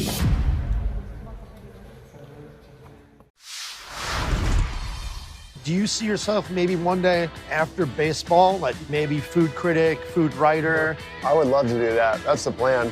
I've been doing it ever since I was in the big leagues. It's just fun. It's fun to interact with people like the fans, because a lot of my followers are baseball fans. So it's nice to interact with them on a topic that's not baseball. A lot of people seem to rally around that. I mean, who doesn't love good food?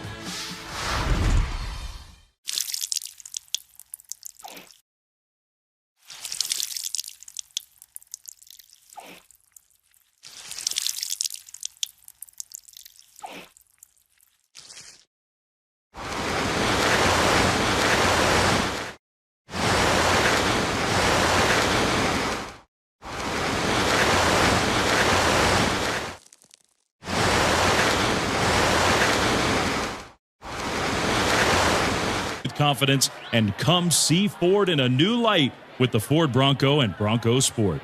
Visit your California Ford dealer today. This is Dave Fleming. Until next time. When it comes to the security of your business, doubts can creep in about who you're trusting to protect it. At Bay Alarm, we got you. For nearly 80 years, we've been putting our customers' minds at ease with our advanced technology and personalized support. Feeling insecure about your current security service? Visit bayalarm.com today.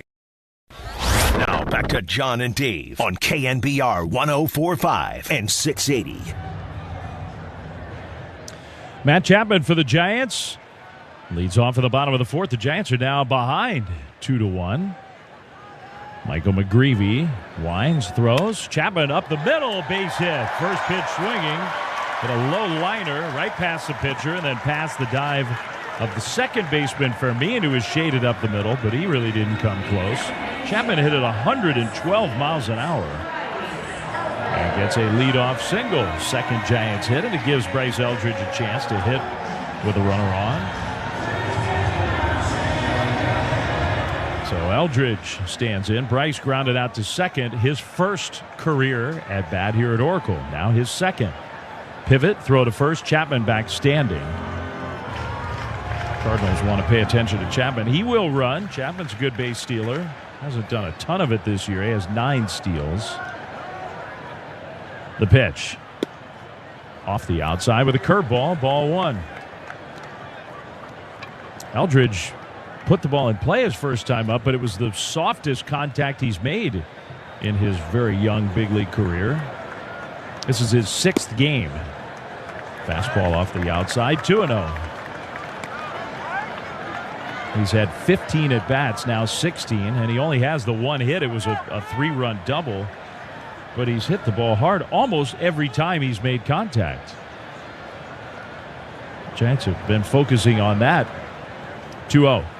Off the outside, 3-0. They've been very pleased with the overall quality of Eldridge's at-bats, even without the results to show for him. He's also drawn a couple walks already, and now he's ahead in the count here, 3-0. Be interesting to see if Eldridge would consider swinging away 3-0. As a 20-year-old kid in the big leagues, throw to first. Again, Chapman. It's the second time they've thrown over. So they can't do that again without getting Chapman out, or it would be a balk. 3-0. Eldridge takes a strike. That was a good take, 3-0, because that was right on the outside corner. He looked ready to hit. He didn't look like he was just going to passively let one go by.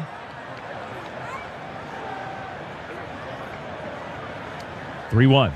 Eldridge hits a high fly ball into medium deep right center field. Coming in is Scott. Now still drifting back. He'll catch it. Out number 1. So Eldridge is 0 for 2.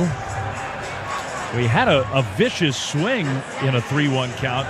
That was a pretty good pitch. McGreevy got it all the way in on his hands and got Eldridge to hit that. It was a little bit more than a pop-up. It probably traveled 250 feet out into the outfield.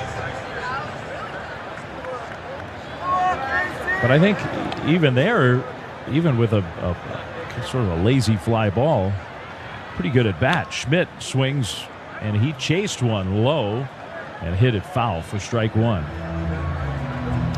You can create your perfect 2026 season with a Giants flexible ticket membership. Choose from small, fully customizable packages or a 20-game plan featuring the best matchups and ticket exchange privileges. Flexible membership start at just $199. sfgiants.com/membership. Schmidt on the ground toward the middle and past the dive of the shortstop Sajaci. Around to third goes Chapman, safe at first on the base hit, Casey Schmidt. And here come the Giants, down 2-1, but first and third, one out. Chapman and Arenado, as soon as Chapman got to third, they have a conversation. Those two, I mean, it's kind of hard to believe. Every time I see them on the field together, you just sort of amazing to think of what the El Toro High School baseball team must have been like all those years ago, with both Nolan Arenado and Matt Chapman on the same high school team. They're not quite the same age. Arenado's a couple of years older. And I asked Chapman about it, and Matt said, well, I deferred to him. He played third. I would play shortstop. Here's a throw to first, and diving back safely is Schmidt. And sometimes it was the other way around, but Chapman, when they were actually high school teammates, Chapman was still a little guy. He was kind of a late bloomer. Patrick Bailey, the hitter. Giants trying to tie the game or more. First and third, one out. Bailey takes in the dirt, and a good block by Pajes, the catcher. That pitch bounced well in front of home plate. Ball 1, and that one easily could have gotten by the catcher and tied the game.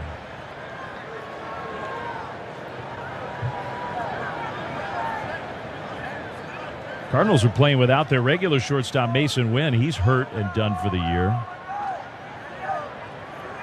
1-0 pitch. Bailey hits one foul. That last ball that Schmidt hit, I mean, Schmidt hit it hard. It was 104 off of Casey's bat, but it was the kind of play where if Mason Wynn had been out there, I think you probably would have expected Mason Wynn to get to that ball. They miss him. He's one of the better young defensive players in the game. Now time at home plate. Bailey 0 for 1. Schmidt at first, Chapman at third. One out. The pitch. In the dirt again. Another curveball that bounces. A lot of trust for McGreevy and his catcher, Pedro Pajes. It's only the bottom of the fourth inning. A lot of long at-bats in this game on both sides. 2-1. That's low with a changeup, 3-1. Gerard Encarnacion is on deck.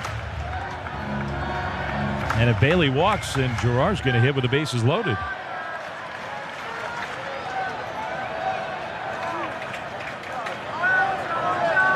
The 3-1 pitch. Bailey lines one into left center field. That's a base hit. That'll tie the game. Chapman in to score. Rounding second, heading for third, Schmidt. He's in there without a throw. Safe at first, and stopping there, Patrick Bailey. It's 2-2. Nice at bat for Bailey, who really has been a much better offensive player late in the season than he was for most of the year. All those struggles for the first several months of the year maybe haven't disappeared entirely on the stat sheet, but I think Patrick's feeling a lot better about how the last month has gone. And that base hit ties the game. You kind of like to have him up there in an RBI situation. Dave, by the way, I wanted to point something out, that you can get $500 off a suite for Fan Appreciation Weekend. A limited number of suites are still available for this weekend against the Rockies. Pricing starts at $150 per person, accommodating from up to 50 guests or as few as 12 guests. And you can book online right now at sfgiants.com/suites. We had time for that little message because the Cardinals used a Habas Law mound visit.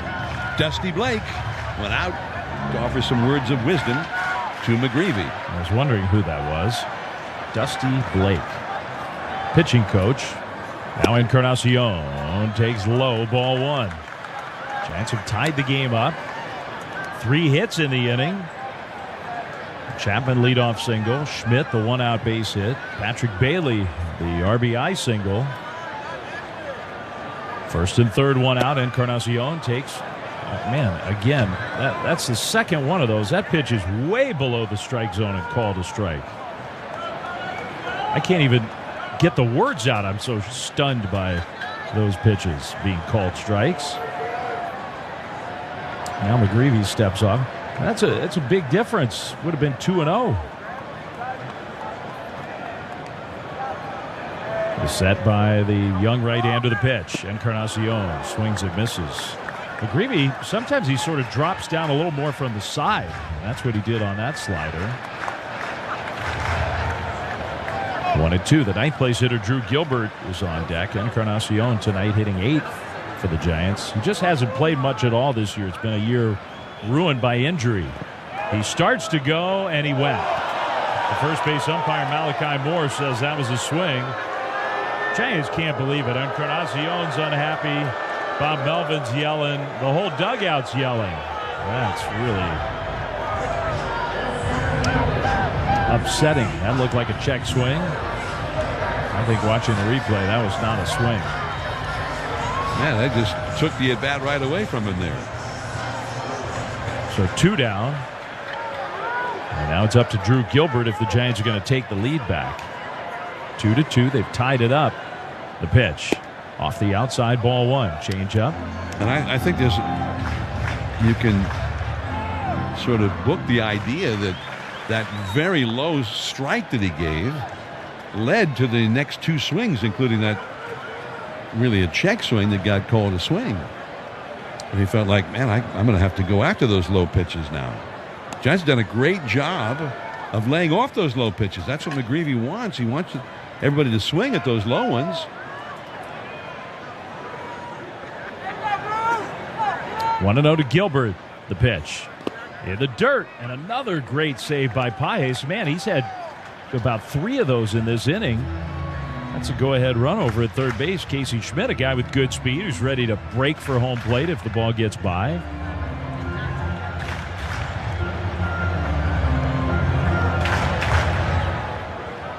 Bailey at first, Schmidt at third. 2 down now.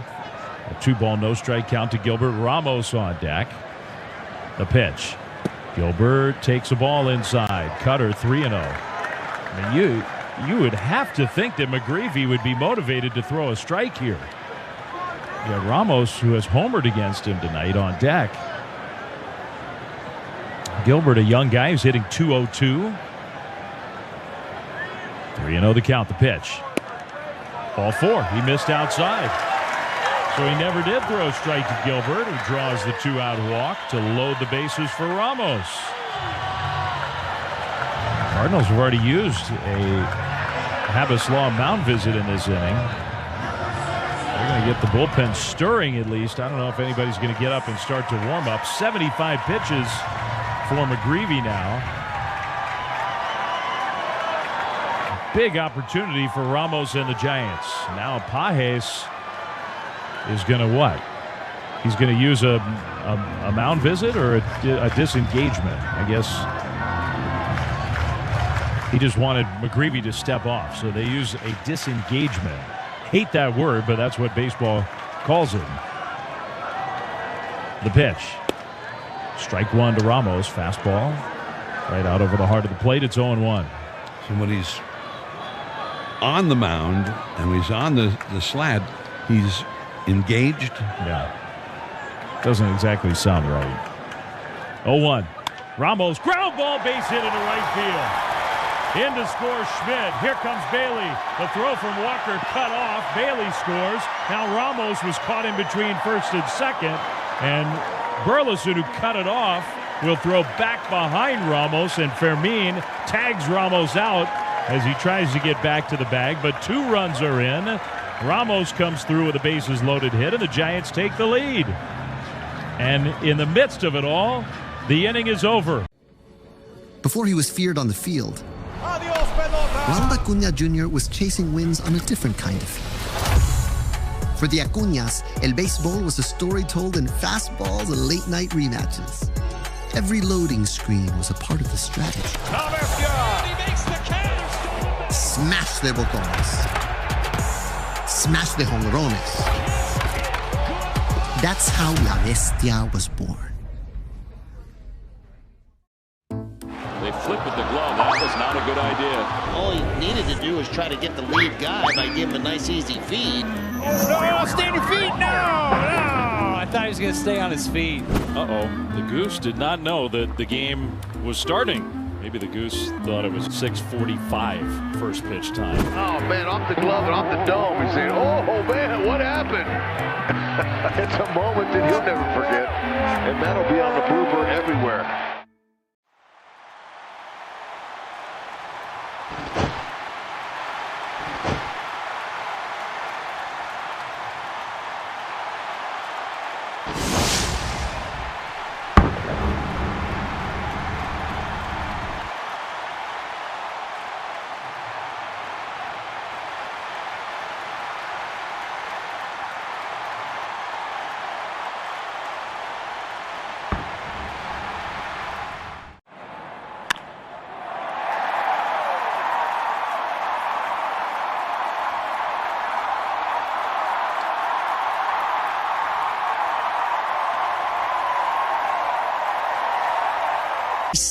Through September 28th for their fall clearance sales event. Take advantage of one-of-a-kind opportunities at the Friedman's Appliance Fall Clearance Sales Event, the best time to save on new appliances for your home.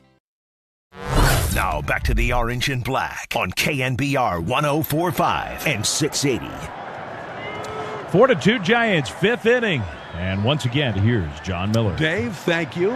And a called strike right in the outside corner and a changeup to the leadoff man, Lars Nootbaar. Nootbaar has lined out to center and struck out swinging. He's 0 for 2. Left-handed batter. Verlander pitches and a curve down and in for a ball. The 5th inning is sponsored by Land Rover Marin, home of the simple price, simple process, because it's the right thing to do. Verlander could use a quick inning. He's had a couple of real long ones in a row prior to this. He pitches, and he's low and in with a slider. 2-1. He had a 26-pitch 3rd inning in which the Cardinals scored a run to tie the game, and then he had 21 more pitches in the 4th inning in which they scored a run to go ahead. That's all been turned around now. The Giants lead 4-2. Here's a fastball right down the middle for a called strike. Ivan Herrera is on deck. You and I were having a sort of an advanced, deep discussion about the play that ended the Giants' 4th inning. 2-2 pitch. Swinging a drive down the right field line, and that one is off the pillar between the 3rd and 4th archways. The carom is played perfectly by Encarnacion, who wheels and fires a strike into Adames at second. And Nootbaar has to hold with a single.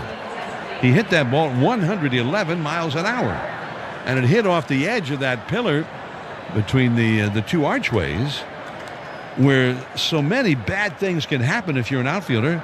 And yet Encarnacion seemed to have this psychic sense that it was going to come right to him, and it did. I didn't see that one coming. Here's a ball too high to Ivan Herrera. So Verlander not able to put Nootbaar away. Nootbaar getting his first hit. And here's a swing. There's a shot deep into left center field, way back there, and it is gone into the Giants bullpen. To the right of the 399 sign in deep left center field. A couple of shots in succession here. The booming single by Nootbaar off the right field wall, and then a hard hit home run into the Giants bullpen, and now it is 4-4. So that lead was short-lived.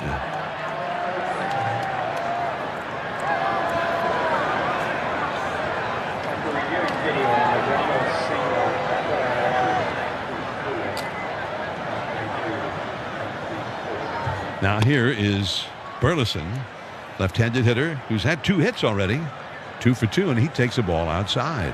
Change up from Verlander. Herrera's home run was off his bat at 108 miles an hour. Now Verlander is down and away, and then the Giants are a little concerned now with Verlander's stuff. And Tristan Beck, the right-hander, starts to warm up in the bullpen. 4-4, 5th inning. Now the pitch. And that's right on the outside corner. A fastball, but at 91 miles an hour. And this is, Verlander, we got kind of accustomed to seeing him throw 94, 95, 96 mile an hour fastballs there for several starts. Now Burleson lifts a high foul out of play off to the left. But he had a couple of really long, stressful innings here, as we had mentioned, and his stuff coming back here in the 5th inning is looking very, very hittable. 2-2 the count to Burleson. The pitch on the way. Little dribbler up the third base side. In and to his right comes Chapman. Here's the jump pivot. Low throw to first. Not in time. Backhanded grab of that ball out of the dirt by Devers. But Burleson, who's not a fast runner, nonetheless was able to beat that one out, as Matt Chapman kind of remarkably fielded the ball and made a play when you thought there was no chance. And he almost got him. Burleson beat that one by a split second. So here is Nolan Arenado. There's still nobody out after 2 extreme hard hit extra base, or one was an extra base hit. The other one ended up being a single, but it hit extremely hard. Then an infield hit by Burleson. Ball or strike 1 to Arenado. Now a curveball, and that's in for a called strike. Arenado has struck out and hit a fly ball to left. Nolan Arenado, he's 34 years old now and has been banged up a lot the last couple of years, and especially this year.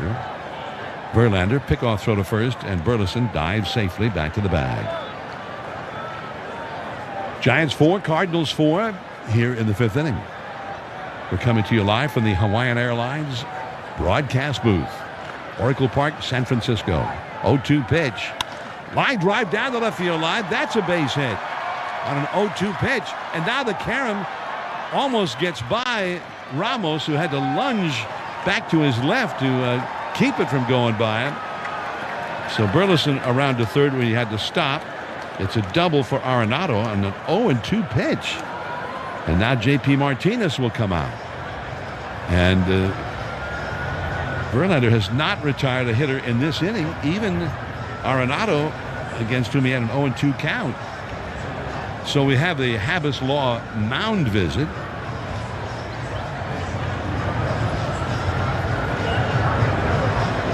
And while they're conferencing on the mound, let's pause for station identification. This is the KNBR Northern California Honda Dealers Radio Network.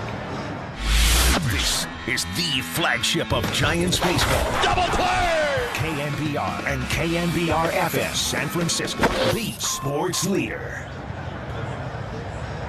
I'm John Miller with Dave Fleming. We're at Oracle Park. Giants got ahead 1-0 in the first. We're almost led off the game in the first inning for the Giants with a home run. The Cardinals tied it in the third, went ahead in the fourth 2-1. Now here's a swinging strike to Sajese, and he got a little extra on that fastball, 93 miles an hour, up and in. Sajese has doubled and flied out to right center. The Giants have the infield in, all the way in on the right side, halfway in on the left. Now there's a swing and a pop fly. I don't know, well, more than that. Medium right center. The catch is made by Encarnacion, and he fires to the plate. And bluffing down the line was Burleson, who, as we mentioned, is not particularly fast. And he was merely bluffing. That's what came in on one hop to Patrick Bailey as Burleson turned around and went back to third. Now, if it had been a really fast guy like Victor Scott, he might have tested him there. And that throw did end up going wide of home plate. It was caught by Bailey about, 15, 18 feet up the third baseline. So one out. Here is Pedro Pages, who takes a curveball low for ball one. Still Burleson at third, Arenado at second. The game is tied. The Cardinals have 2 runs home already in this inning. Pages has hit a comebacker and struck out. Right-handed batter. Here it is. Ground ball to second, breaking for the plate is the runner. The ball is booted by Schmidt.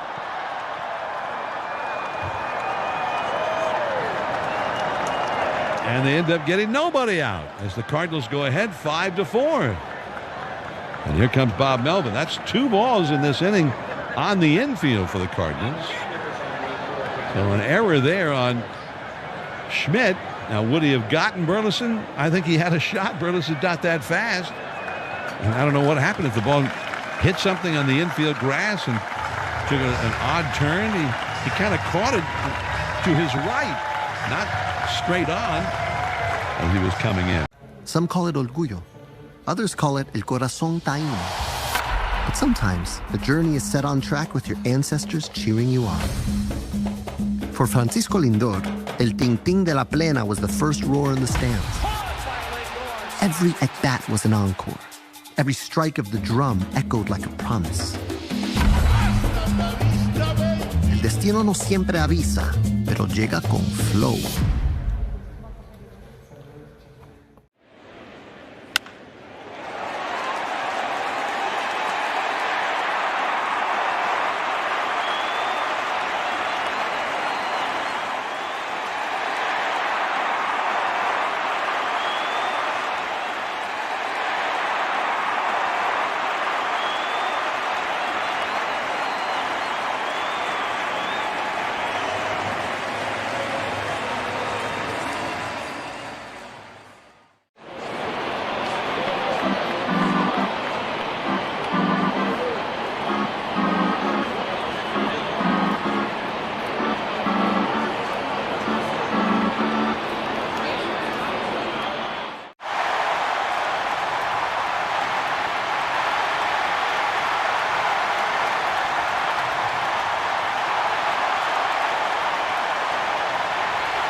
Now, ladies and gentlemen, with the Toyota out-of-town scoreboard, let's go to Dave Fleming.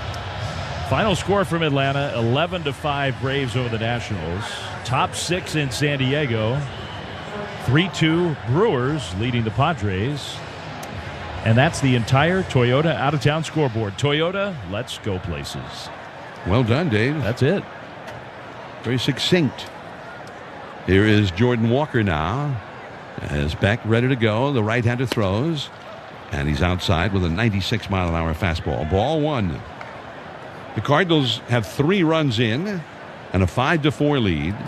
Arenado, the runner at third. Pages over at first. Devers on the bag with him. Now the pitch. Ground ball to short into the hole to his right. Adames to second one. The relay to first is not in time. Walker does have pretty good speed. And it is 6-4 St. Louis. He gets credit for a run batted in.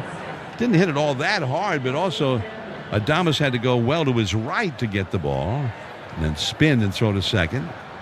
Schmidt, who got the great arm, did, I think, as well as he could have done, but it was just too late to get Walker, who got the RBI. 6-4 St. Louis. Here is Fermin. And there's a ball on the inside corner, but dropped by Bailey, and it was called a ball. That could well have been a strike. 8th batter of the inning. Now, Fermin in 2 at-bats against Verlander had 2 doubles and a run batted in. Pitch to him. That is a strike at 97 miles an hour. Man, 3 ground balls on the infield have been huge plays in this inning for the Cardinals. Burleson got an infield hit to start the second rally after the 2-run homer had tied the game. Herrera's home run. Now here is strike 2 called with a slider. 1 ball and 2 strikes. Then the error on a slow ground ball to second with the infield in. And then Walker hits the ground ball to short to get only the 1 out, and the run scores. Now here's the ball down and away. It's a walking illustration of the values of putting the ball in play.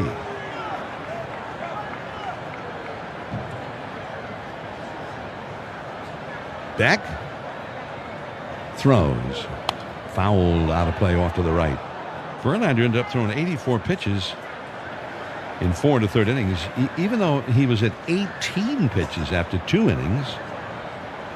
But a 26-pitch third, and then 21 more in the 4th, and then finally 20 pitches even in the 5th inning, in which he got only 1 out.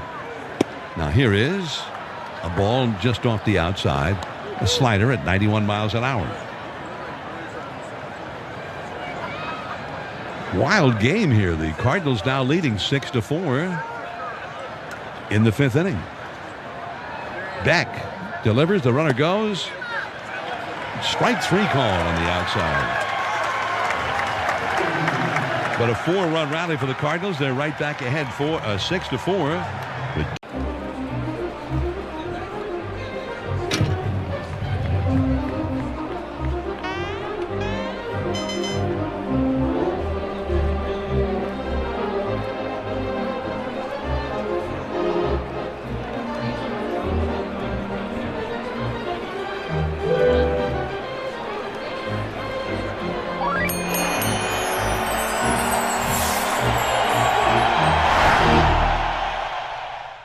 Some call it orgullo.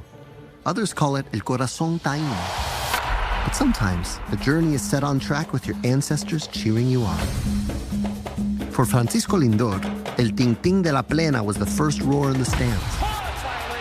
Every at-bat was an encore.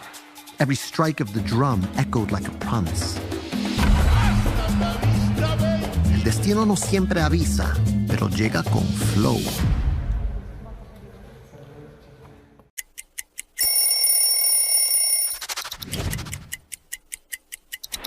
I was in AAA, and right before the game, they said, no, you gotta stop.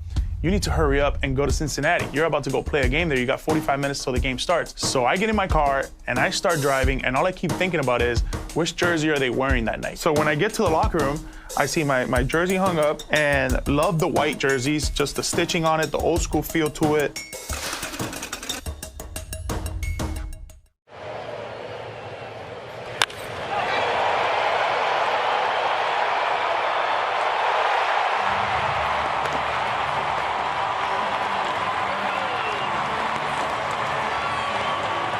Baseball fans, this Bud's for you. Enjoy responsibly. Copyright 2025 Anheuser-Busch Budweiser Lager Beer, St. Louis, Missouri. Major League Baseball trademarks used with permission. Now back to the Orange and Black on KNBR 104.5 and 680.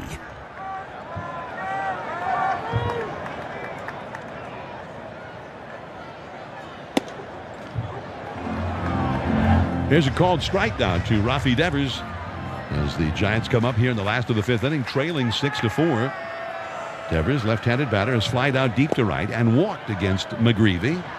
And the right-hander is in the dirt with a curveball. 1 ball and 1 strike. Giants got a run in the first against McGreevy. Ramos led off with a home run. They got 3 more in the 4th.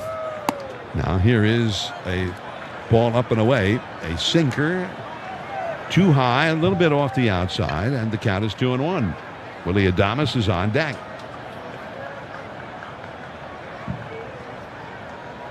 Two and 1 pitch. Swing, and there's a high drive into deep left center field. Well hit, way back there. Adios! A laser beam into the left center field stands, caught by a fan in the first row. The Giants get one right now. Back against McGreevy. The 33rd home run of the year for Rafi Devers.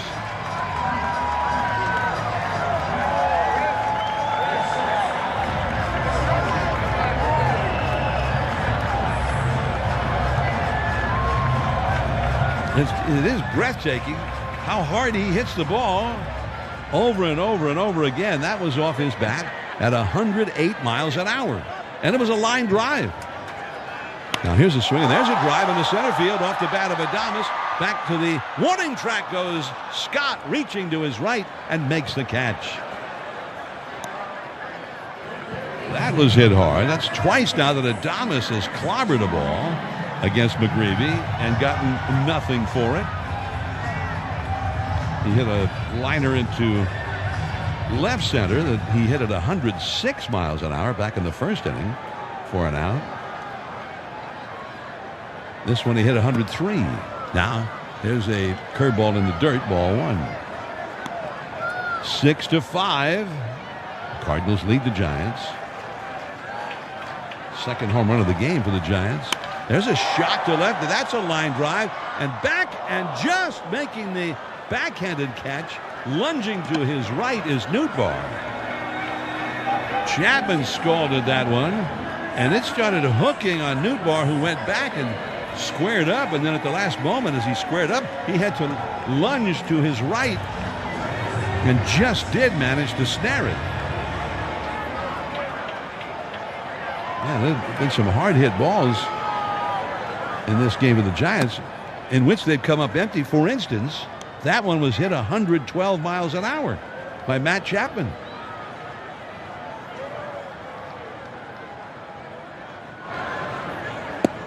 Now, there's a ball too low to Bryce Eldridge. Ball 2, curveball missing. Eldridge is grounded out to second. He hit one very hard, but it was very high into center field for an out his first time. Or his second time up. Now he takes low again. Well, McGreevy doesn't appear to want anything to do with him here, right here. He's throwing him 2 curveballs and then that changeup. 6-5 Cardinals, and there is a called strike. That was a 92-mile-an-hour fastball down around the knees.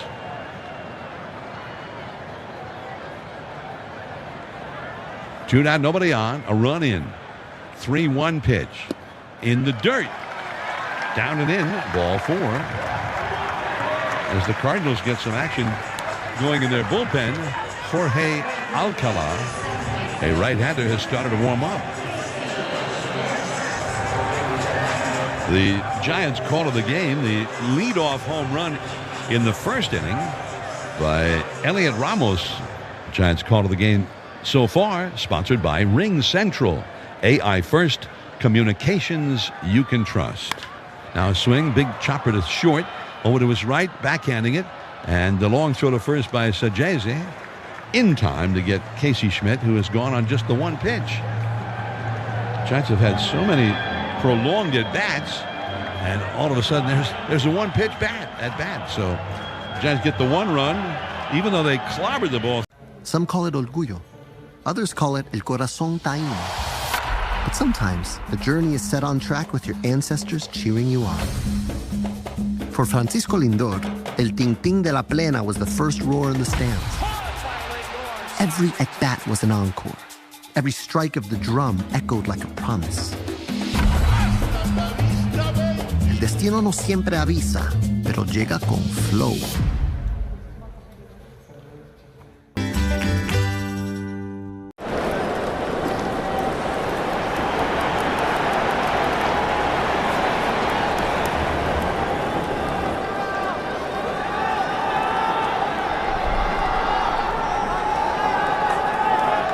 SCOREBOARD.com to schedule a free pickup within 24 hours. Make a difference in the life of a child and donate today. Cars for Kids is also accepting boats, motorcycles, and real estate donations. Now back to Giants Gloves Poppin' on KNBR 104.5 and 680. Here's Victor Scott, the speedy center fielder, left-handed batter who's twice bunted. This time he swings away, and a leaping catch by the second baseman, Casey Schmidt.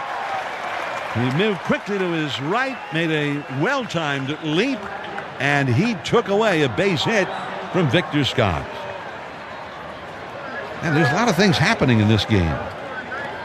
Not many strikeouts, 3 strikeouts for Justin Verlander, and then Tristan Beck got a strikeout. After that, only 2 strikeouts for McGreevy, the Cardinal pitcher. So balls are being put in play rather regularly here. There's a ball now to the leadoff man, Lars Nootbaar. Well, the whole sport is making it a priority, brainstorming how do we get more balls in play. Now the 1-0 pitch. And, of course, the brainstorming kind of went a different direction there for a long while, in which, strikeouts don't matter. Hit the long ball. Uppercut. Get that ball airborne. 2-0 pitch. And that's a ball. And even the notion of a 2-strike approach, cutting down on your swing. Don't cut down on your swing. Still try to wreak havoc even with 2 strikes. 3-0 pitch, and that's outside. It's a 4-pitch walk to Nootbaar. His single, which he whistled off the bricks in right field, started the 4-run 5th-inning rally. And he gets a walk here, and now Ivan Herrera will come up. Herrera hit a 2-run homer into the Giants bullpen in deep left center to tie the game. Now he takes way outside. All of a sudden, Beck has totally lost the strike zone here. Scott hit one, a liner. He didn't hit it all that hard, 80 miles an hour, but it was caught. But he's not thrown a strike since then. There's a swing, bouncer to third, couple of hops. Chapman to second, 1, and the relay to first, not in time. The throw was a little high from Chapman to Schmidt, and Schmidt had to reach very high to get it, and that cost him a beat, I think. Although they still made it very close at first. Herrera is not a very fast runner. Casey Schmidt's having a good inning defensively. That was a nifty play after the great leaping catch he made to get Scott.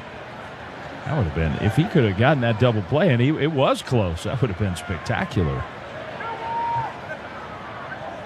Now here is Alec Burleson, power hitting left-handed batter, and a swinging strike 1. Cardinals now have Ryan Fernandez warming up in their bullpen. Giants are trailing 6-5, 2 down, runner at first. 6th inning. 1 strike offering from Beck. A fastball is low. 1-1 the count. The Cardinals have 6 runs on 9 hits, including the home run with a man aboard by Herrera. Giants have 5 runs, 6 hits, including home runs by Ramos and Devers. 5 runs, Giants. They trail 6-5. There's a foul back right beneath us into the second deck. Strike 2. 1 ball and 2 strikes.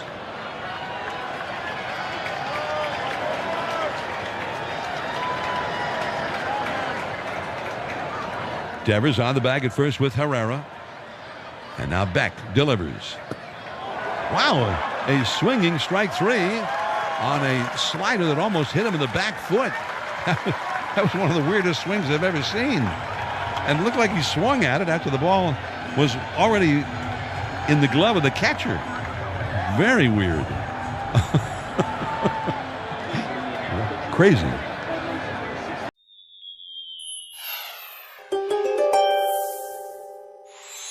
You know exactly how to wield the bat to get your best results, Cancer, and you've made a name for yourself this season with your powerful swings. You might be tempted to switch up your stance as the season comes to a close, but staying true to your roots will keep you on the path to the postseason. Your team's counting on you to knock it out of the park so you can rack up another win. La sopita en polvo con el mejor sabor. Tú y Maggie, el secreto del sabor dominicano. Some call it orgullo. Others call it el corazón taíno. But sometimes the journey is set on track with your ancestors cheering you on. For Francisco Lindor, el ting-ting de la plena was the first roar in the stands. Every at-bat was an encore. Every strike of the drum echoed like a promise. El destino no siempre avisa, pero llega con flow.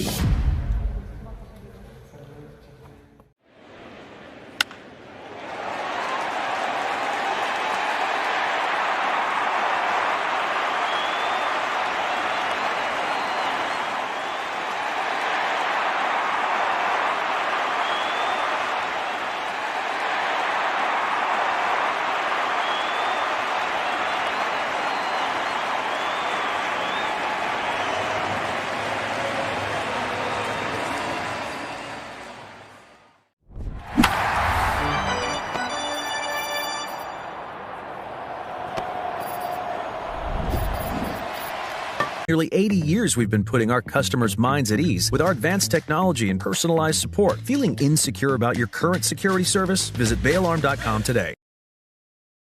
Back to Orange and Black Bats Kraken on KNBR 104.5 and 680.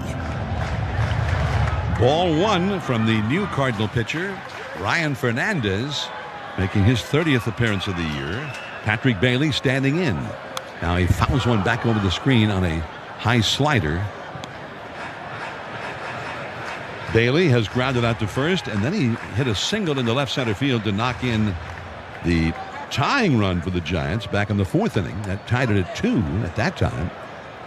Now he checks his swing on a ball too high, an appeal to Jansen Visconti, the third base umpire. No swing is his ruling.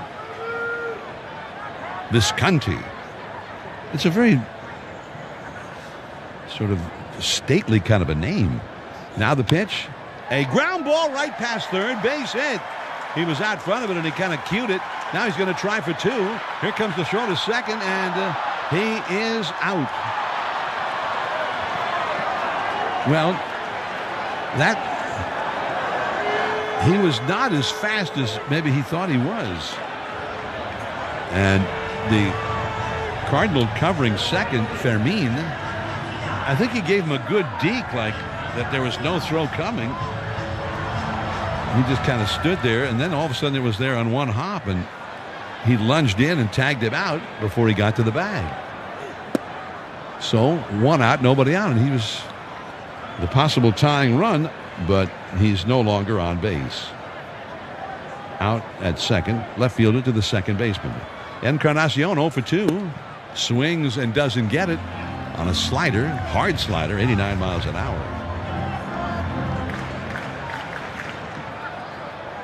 Fernandez has given up a lot of runs this year, but there's another slider and another swinging strike.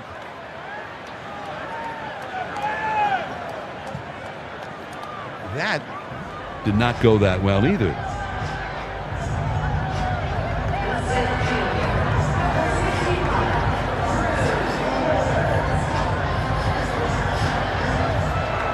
So 2 down, nobody on. Here is Drew Gilbert, who has grounded out to second and walked. Left-handed batter. And a knee-high fastball in there for a called strike. Fernandez, 6 feet tall, 27 years old. He's from Florida. Now the pitch. And that's strike 2 called. There's a changeup on the inside. Fernandez coming into this game has an 8.0 earned run average. He's 0-4. 27 innings, 32 hits allowed, 5 of them home runs. A lot of walks. 0-2 pitch. Little tapper towards short. In from third comes Arenado. Here's the throw to first. In time. Got him by a step. And the Giants go down very quietly against Fernandez. Just looking at his overall number.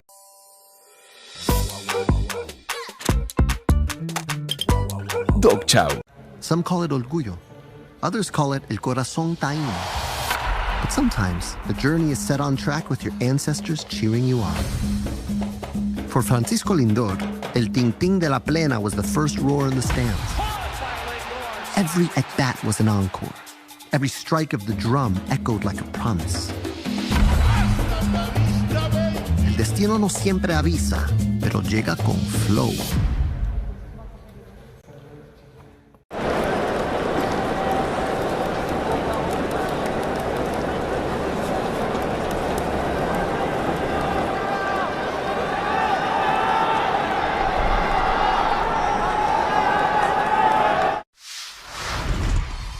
I was so inspired by what you were making that I want to do my own all-star ballpark bite, but I'm thinking we take some of that brisket that you make, and I'm going to do like a little slider. Got the pepper jack cheese, some American, get it going with some of the barbecue sauce that you have, that spicy, delicious one, and then caramelized onions. Make like a little sandwich. We cool? Sound like a plan. I think we did good. Oh, thank you. Thank great. you. Thanks, Chef.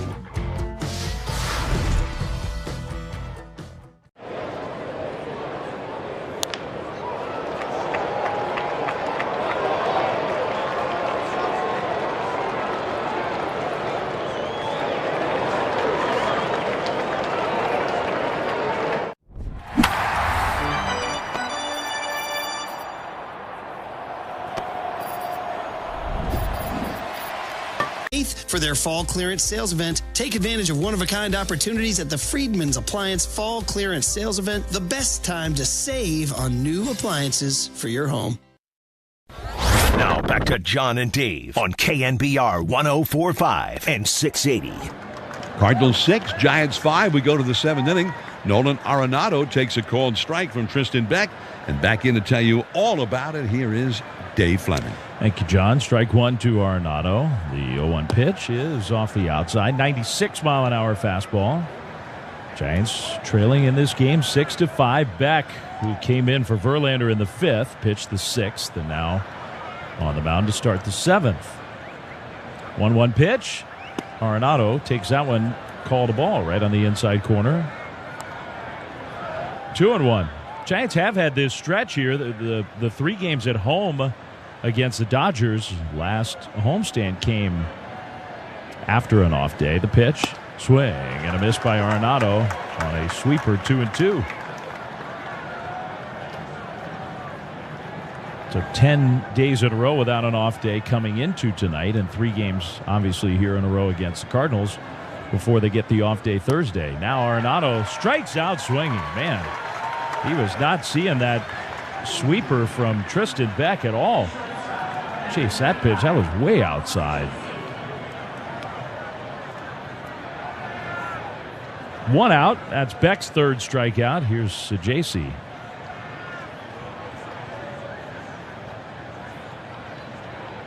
Sajasi, right-handed hitter, had a double against Verlander. He swings here, hits one into left center field. Gilbert sprinting over, and he will make the catch and then tumble down and slide across the outfield grass and skid to a stop finally on the warning track. Elliot Ramos was the guy who probably was closer to that ball than Gilbert. Gilbert had a much longer way to go, but in the end, Gilbert called for it, and Ramos peeled away behind him, and Gilbert was able to make a terrific catch. 2 down. Nice play by Drew Gilbert in center field. Here's Pages, the catcher. He lines one into left center. That's going to be a hit. Gilbert's not going to be able to cut this one off. It's going to go all the way to the wall. Pages, the catcher, will stop at second. Somebody else might have actually considered going for 3, because that ball was on the outfield grass for a long time. Tristan Beck's given up some hard contact, but so far, still 6-5 Cardinals. It's a 2-out double for Pages with Jordan Walker coming up. This top of the 7th, as always, sponsored by Cache Creek Casino Resort. Ready to elevate your weekend? Experience thrilling gaming action and unmatched luxury at Cache Creek Casino Resort. Your ultimate getaway is just a short drive away. Strike one to Walker. First pitch sweeper from Beck. This will be his 29th pitch of the game. He throws off the outside with a fastball, 1-1. The reason we brought up, or I brought up, the lack of off days for the Giants this stretch of these games in a row is the bullpen has been taxed. 1-1. Swing and a miss by Walker. 97 miles an hour with that fastball. So Bob Melvin trying to get whatever he can out of Tristan Beck.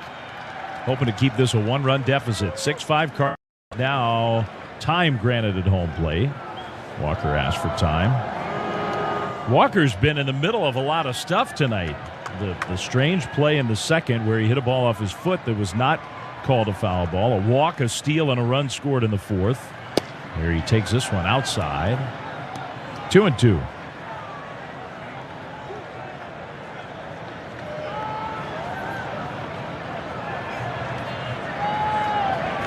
Fermin, the second baseman, waiting to hit next. 2-2 pitch. Walker swings and it's a fly ball to center. Drew Gilbert coming in, and he will make the catch. Out number 3. So a great catch by Gilbert. A 2-out double. Runner stranded. Cardinals don't score. Some call it orgullo. Others call it el corazón taíno. But sometimes the journey is set on track with your ancestors cheering you on. For Francisco Lindor, El Ting Ting de la Plena was the first roar in the stands. Every at-bat was an encore. Every strike of the drum echoed like a promise. El destino no siempre avisa, pero llega con flow.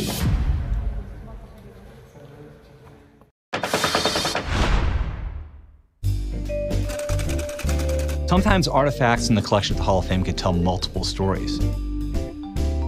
This is the earliest known Yankees baseball cap in existence. It tells a story of a very early baseball cap and of a guy who just had a cup of coffee in the big leagues. But there's actually a hidden story inside this cap. There's another name written in the cap.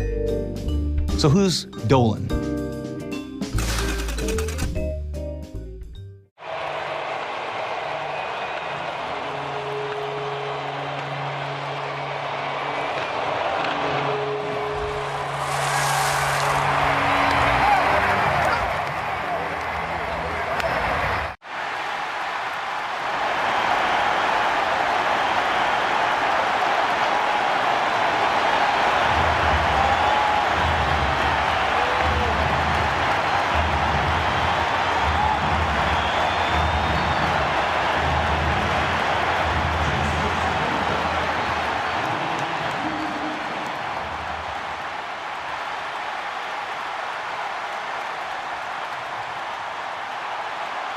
Major League Baseball.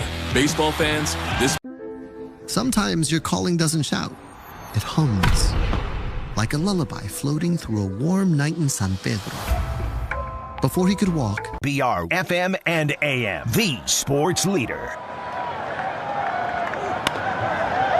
Elliot Ramos swings at the first pitch here in the bottom of the 7th. Ground ball to third, backhanded by Arenado. He spins around and throws to first in time to get Ramos. 1 pitch, 1 out. This is the top of the order for the Giants. They're down by 1, 6-5. Ramos attacked that first pitch, and he hit it very hard. More hard contact for the Giants against Ryan Fernandez, who stayed in the game, but Arenado was there to gobble it up and throw him out. So 1 pitch, 1 out. Fernandez ends up getting 4 outs for the Cardinals, and now Ollie Marmol, their manager, coming to the mound to bring in the left-hander John King. Before he was feared on the field, Ronald Acuña Jr. was chasing wins on a different kind of field. For the Acuñas, El Béisbol was a story told in fastballs and late-night rematches. Every loading screen was a part of the strategy. Smash de botones. Smash de jonrones. That's how La Bestia was born. Yet, officially, but very secure in a playoff spot, but they still have ideas about winning the division. And that's going to be tough. They're 3 back.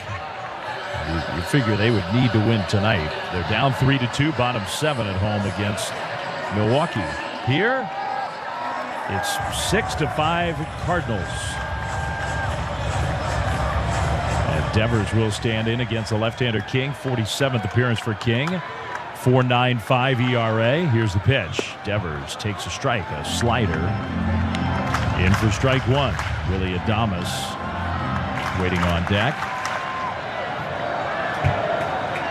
Devers has also walked. Now he hits one back to King, who catches it. He throws to first for no good reason. He caught it in the air. Devers was out. 2 down. It's not a real hard line drive, but nonetheless, good play by King. So 2 outs, and here's Willie Adames. Adames has been sitting on his 28 home runs for a while. 83 runs batted in. He swings and misses here. First pitch changeup out in front. Cardinals 6, Giants 5, bottom 7. 2 down, nobody on. Adames last homered on September 9th. So at that point, it felt like a lock that he was going to get to 30 for the year. Now he's got to hit 2 this week. He swings here and tops one foul. Sinker. 0-2, and Adames took his bat and hit himself in the helmet with his bat.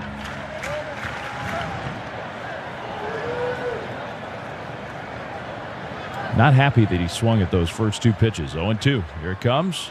He takes this curve in the dirt for a ball. Adames, a lot of battles over the years. His time with Milwaukee against the Cardinals. Only had 2 hits on the road trip. Went 2 for 23. The pitch. He tops this one out in front of the plate. King off the mound. Picks it up bare hand. Throws to first in time to get Adames, who's 0 for 4 tonight. The Giants go down in order. Before he was feared on the field, Ronald Acuna Jr. was chasing wins on a different kind of field. For the Acuñas, el béisbol was a story told in fastballs and late-night rematches. Every loading screen was a part of the strategy. Smash de botones. Smash de jonrones. That's how La Bestia was born.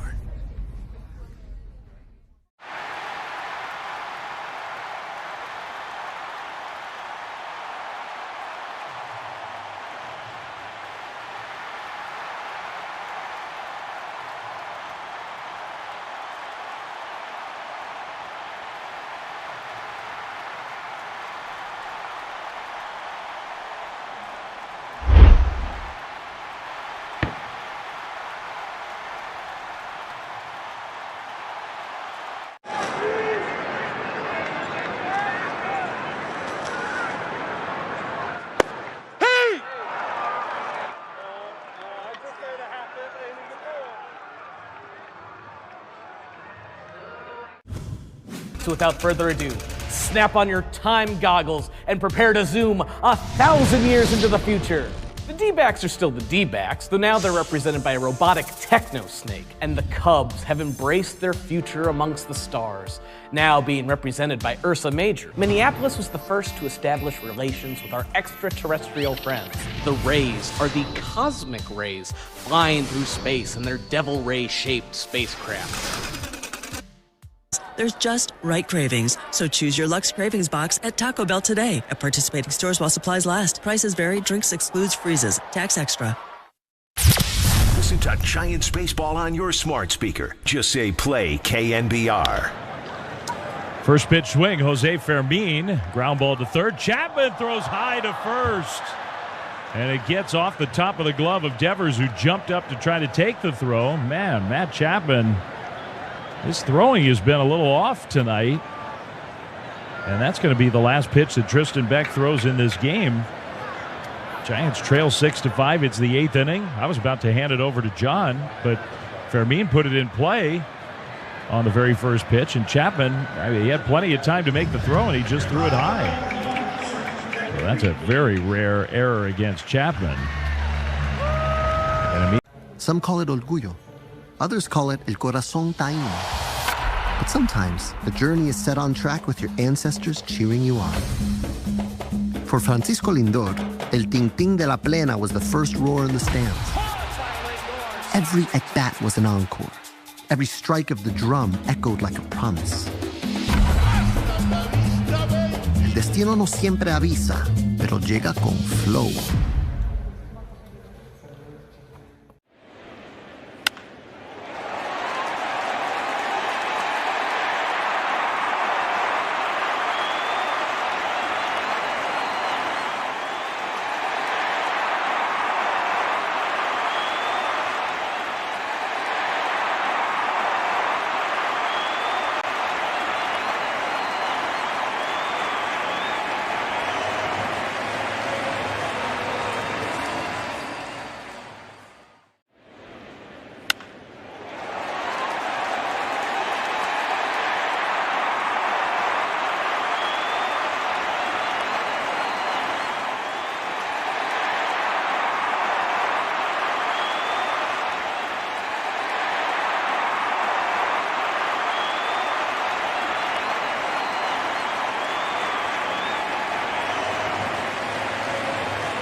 If I'm trailing, is the other team going to counter with a pinch hitter, or are they going to stick with their better defensive players?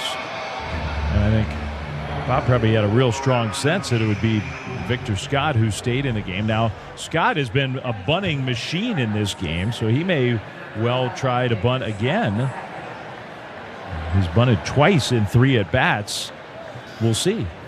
Yeah. And one time he got a sacrifice, but I think anytime he bunts, he's also going to try and beat it out.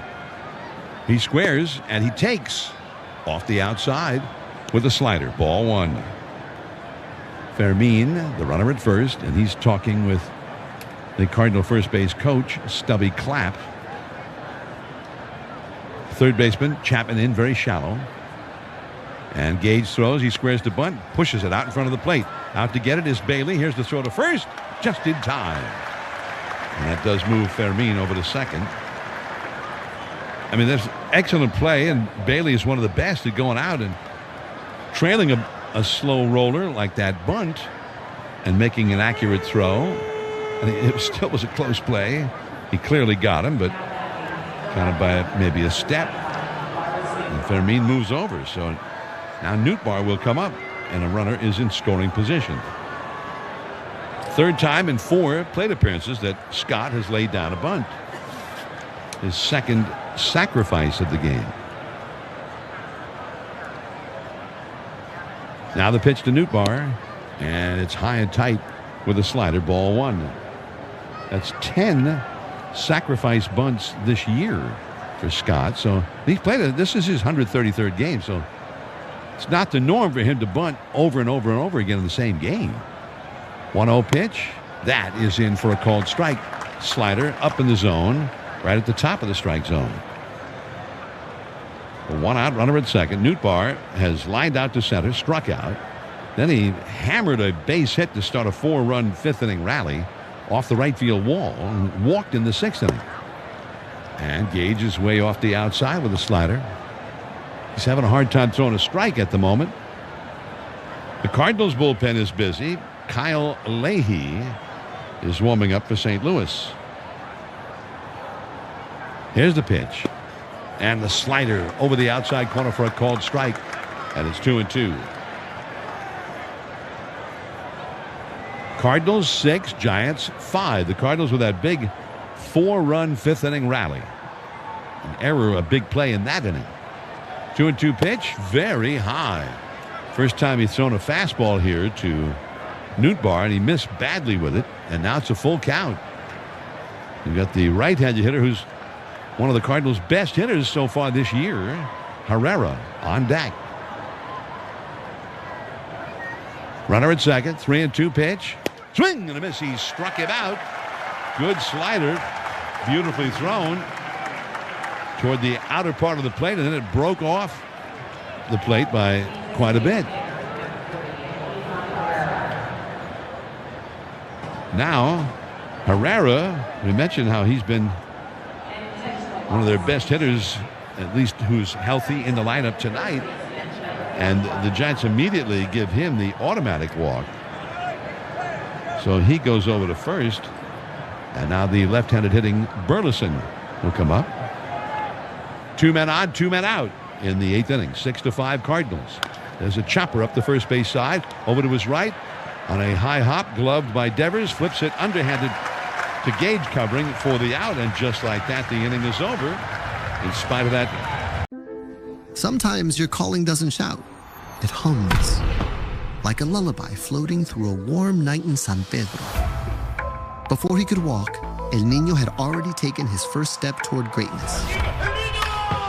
For Fernando Tatis Jr., baseball wasn't just in the house because Papa was a pro pelotero. It hung over his cradle like a promise. Desde la cuna, El Niño ya tenía swing. Do you see yourself maybe one day after baseball, like maybe food critic, food writer? I would love to do that. That's the plan. I've been doing it ever since I was in the big leagues. It's just fun. It's fun to interact with people, like the fans, because a lot of my followers are baseball fans. So it's nice to interact with them on a topic that's not baseball. A lot of people seem to rally around that. I mean, who doesn't love good food?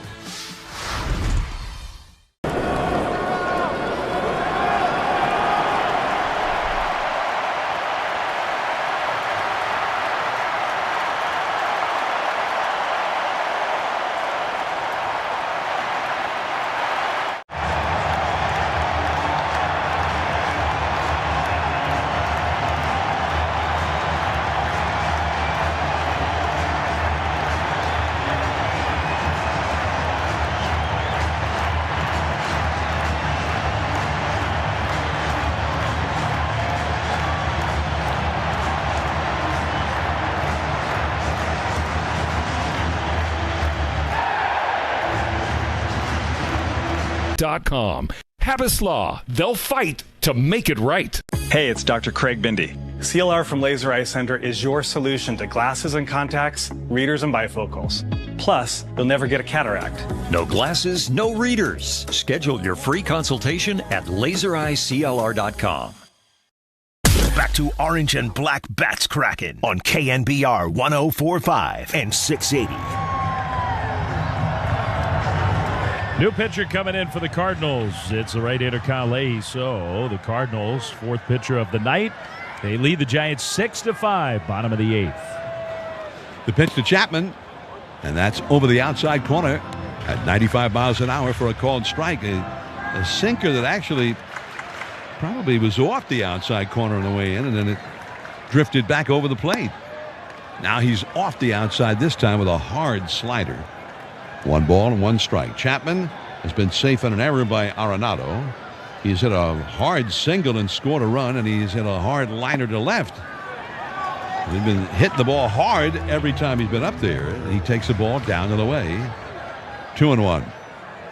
Leahy is in his 60th game of the year, 3.25 ERA. And timeout is asked for. It might be the catcher himself who asked for it, Pedro Pajes. Leahy, 83 innings pitched with 77 hits allowed. 2-1 the count. He throws. Low with a fastball, 97. Low on the outside, 3-1. Giants have Joel Peguero, a right-hander, and Ryan Walker, a right-hander, warming up in their bullpen. We're in the last of the eighth. The Giants trail by 1. There's a swing, hard ground ball to short to his left to get it. Sajese, they throw to first in time. Another ball just clobbered by Chapman. Although it was a ground ball and right at him. It was 112 miles an hour off his bat.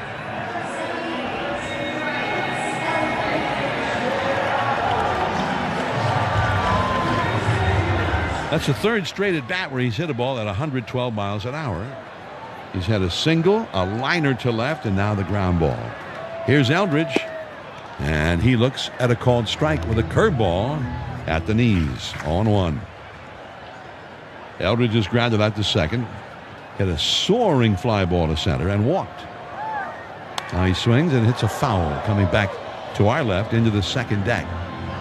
So quickly, Eldridge is behind 0-2. That was a 97-mile-an-hour fastball from Leahy. 6-5. The Giants are trailing, last of the eighth. Here's the right-hander throwing. And a hard curveball down and in. Now, curveballs are usually somewhere in 70s, 75. Some are really slow, some a little faster. That was 85 miles an hour. Here's a ball off the outside, another curveball at 84 miles an hour, and a good eye both times there by Eldridge. And now the count is 2 balls and 2 strikes. Leahy throws, and he's low with a changeup. Down and away. Low and off the outside. So he's tried to get him to chase 3 different times and has not been able to get him to do it. 3-2 pitch. And he walks him. He tried to get him to chase another one. A curveball down and in. Pretty impressive plate appearance there for a 20-year-old guy. Really impressive. And he's been doing that. I know he's had some strikeouts, but for the most part, he's done a good job of not chasing that stuff that they're trying to get him to chase. Giants, predictably, you hate to lose his bat in case the game keeps going, but you need more speed down by a run in the 8th inning, running out of outs, so Koss will come in as the pinch runner. Christian Koss, one of the Giants' fastest runners off the bench. Now at first base, Casey Schmidt is the batter. Schmidt, who has grounded to third with a line drive single, scored a run and grounded to short. And he takes, called a strike on the outer third. 93-mile-an-hour slider. Very, very hard slider. Cardinal infield, other than the first baseman who's on the bag with Koss, swung way over toward the third base line. Now here's a ball outside with a slider. And the count is 1 ball and 1 strike. Schmidt 1 for 3. Patrick Bailey on deck. The Giants are trailing 6-5, 8th inning. 1 out, 1 on. Now the pitch.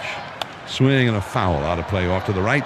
And let's pause for station identification. This is the KNBR, Northern California Honda Dealers Radio Network. This is Giants baseball. Nothing like it. There's a long drive to right. It's headed for the base. On KNBR and KNBR FM, San Francisco, a Cumulus media station.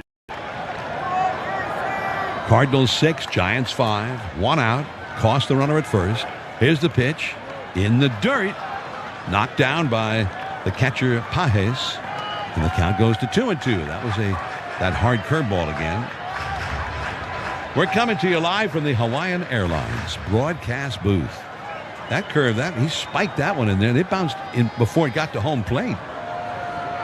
2-2 the count. Koss gets his lead from first. Now the pitch. Swing and a miss. He struck him out. Knee-high fastball at 97. Puts him away. And now Bailey. It was Willie Mays' wish to auction off his personal collection of memorabilia in support of the Say Hey Foundation. The Willie Mays collection auction will take place Saturday right near the ballpark here. The general public can preview the auction in person this week during preset hours. Learn more at sfgiants.com/Mays auction. There's a ball to Bailey. Bailey's had 2 hits. He's had base hits his last 2 at bats. One knocked in a run that tied the game briefly back in the 4th inning, fueling a rally. Now the pitch. Bailey takes a called strike right in the inside corner at 96 miles an hour. Then Bailey hit a ball down the left field line that fell in for a hit, but he tried to stretch it from a single into a double and got thrown out by Plenty at second base. 1-1 pitch. Ground ball up the first base side, foul. Gloved by Burleson, the first baseman, but in foul ground in front of the bag. 1-2. Koss was off and running. Koss is the possible tying run, but he has never so much as even bluffed taking off for second base here.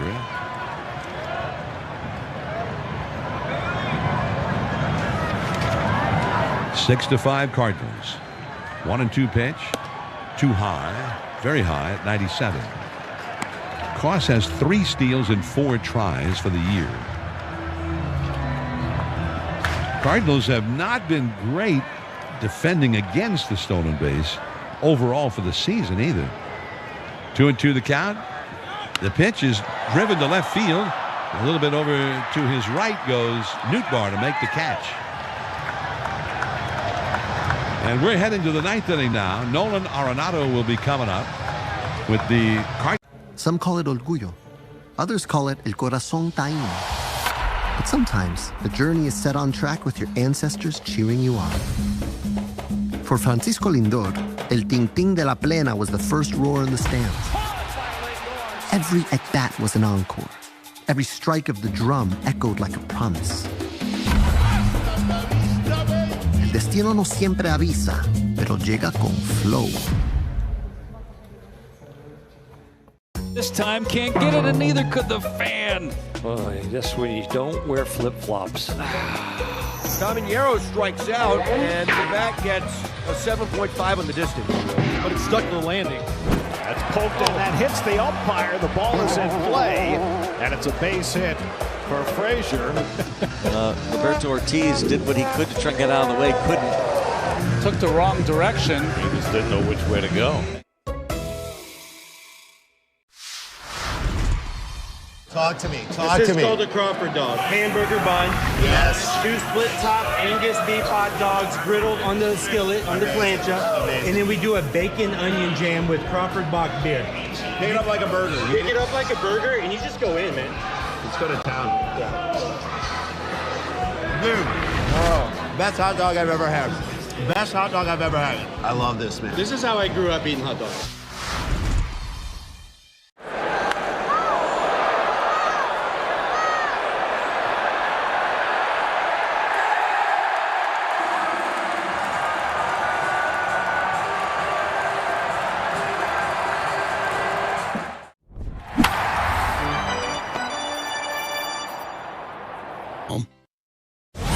Is Miller and Fleming on KNBR FM and AM, the sports leader. Well, John told you the Giants had 2 pitchers warming up in the pen during the bottom of the 8th inning, Peguero and Walker. It's Peguero, since the Giants still trail. Walker was getting ready in case the Giants had tied or taken the lead. Peguero on the mound here in the 9th, 6-5 Cardinals. And a called strike at 88 miles an hour with a slider to Arenado. It was a rough road trip for Peguero, who had been sort of lights out good for the Giants until then. Now here's a fastball just off the outside at 98 miles an hour. 1-1 to Arenado, who has struck out, flied out to left. Then in the 5th inning, he hit a double as part of a 4-run rally, and then he struck out his last time. Here's a slider that's in the dirt. 6-5 Cardinals. The Giants in these last few innings since the home run by Devers made it a 1-run game in the 5th, but just not been able to generate any offense. There's a drive deep down the left field line and foul. Not home run distance. And the count is 2-2. In the Cardinals bullpen, the left-hander, the closer, Jojo Romero, is warming up. The pitch, swing and a miss. Hard slider in the dirt, got him to chase. Strike 3. 1 away. Dave, I noticed you making a list over there. You're doing some kind of an analysis, doing an investigation. Little research project tonight. Hard hit balls that turned into outs. This is not sour grapes. It happens in this sport, but Giants balls hit extremely hard that have been outs. Now here's a fastball for a called strike right on the outside to Sajese. I mean, I could have lowered the bar, but just keeping it 105 miles an hour or above that turned into outs. 6 different batted balls from the Giants tonight. Here's a swing, topped foul off to the left, and it's 0-2. Devers 109, Adames 106, Eldridge 105, Chapman 112, Ramos 111, Chapman 112. All outs. That's all I had to say. 0-2 pitch. High on the outside with a fastball. While I was going through the game log and writing them down, that's what I was saying. Sort of painful. Sounded a little bit like the great Phil Rizzuto. Here's a swinging strike three. Blew him away with a high slider at 89 miles an hour. 2 strikeouts in a row here for Peguero. 2 down. Now, when you hit balls that hard, generally, and it depends on where you hit them and all of that kind of stuff, but generally you're supposed to have a really great batting average. You hit a ball that hard. Now, here's a swinging strike by Pedro Pajes on a slider. Pajes 1 for 4 in the game. Yeah, I mean, if you just keep it simple, there are a lot of factors, but if you just keep it simple and say 105 plus exit velocity, you expect to hit like 650 or 700 on those balls. Now a swing, a one-hopper right to the first baseman, Devers. He trots to the bag for the out. The Giants will have one more shot at it. Encarnacion, Gilbert, and Ramos due up. They still. Sometimes your calling doesn't shout. It hums like a lullaby floating through a warm night in San Pedro. Before he could walk, El Niño had already taken his first step toward greatness. For Fernando Tatis Jr., baseball wasn't just in the house because Papa was a pro pelotero. It hung over his cradle like a promise. Desde la cuna, El Niño ya tenía swing.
Delivered life-changing wins, taking on big insurance companies with relentless grit. Like it's the final 2-minute drill. Habas Law doesn't just settle cases, they create comebacks. Visit HabasLaw.com. Habas Law, they will fight to make it right. Hey, Dwayne Kuiper here from my friends at Hawaiian Airlines. Now, I love flying Hawaiian Airlines, and now that they've joined Alaska, you can watch your miles add up when you fly either airline. More destinations and even more rewards. Visit HawaiianAirlines.com to book your vacation now. Back to Orange and Black Bats Kraken on KNBR 104.5 and 680. Well, it has been a spirited game, that's for sure, but the Giants enter the bottom of the 9th inning down by a run against the left-hander Jojo Romero. Encarnacion leads off and takes low and inside at 92-mile-an-hour sinker there for ball 1. Wilmer Flores has indeed come out into the on-deck circle now. Here's the pitch. And outside with a changeup. Romero is in his 64th game. He's had 7 saves and 8 save chances. Now here's a called strike, and he just got a borderline call there. A sinker. He didn't groove it, that's for sure. He's respecting the power of Encarnacion. 2-1 the count. The pitch on the way. And that is right in there with a changeup. And that kind of buckled his knees a little bit. He was sitting on something hard, and now it's 2-2. Here's Romero, ready at the belt. Throwing. A chopper over the mound, hit slowly towards second. Over to backhanded. The second baseman turns and slings it almost underhanded across the body to first for the out. Fermin, knowing that he had a little extra time with Encarnacion running. So, one away. Just a very defensive-looking swing there on that last one. And that ends up turning into a ground ball. So here's Wilmer Flores pinch hitting for Gilbert. The Giants are trailing 6-5. Giants have only had 1 hit since Devers' home run in the 5th inning. Here's the pitch. Way outside and high at 94 miles an hour. Ball one. Romero, 59 in the third innings pitched before tonight. 46 hits allowed. Pitches and a fastball on the inside, belt high, right in on the hands. Romero's only allowed 2 home runs all year. Before tonight, 59 in the third innings. He can be wild. He's walked 29 and hit a couple. That's a lot of free base runners. 1-1 pitch. Wilmer swings and misses, and that was a changeup down at the knees, and it's 1-2. The Cardinals with Burleson at first, Fermin at second, Sajese at short, Arenado at third. The pitch and a changeup way off the outside. 2-2. Nootbaar in left, Scott the center fielder, and Walker in right. Then the Cardinals have a 6-5 lead over the Giants. Elliot Ramos is on deck. Romero throws, and it's yanked foul. That was a breaking ball right into the hands of Wilmer, up, and he drilled it, but pulled it very much foul. Hit off the sidewall beyond the Giants' dugout. Again, the stretch. The pitch. And another slider pulled on the ground right at the Giants' dugout on the third base side. 82-mile-an-hour slider there. Giants have had home runs from Ramos and Devers tonight. 2-2 pitch. Wilmer hits a high foul off to the right. That was 94-mile-an-hour sinker that was up. 2-2 the count.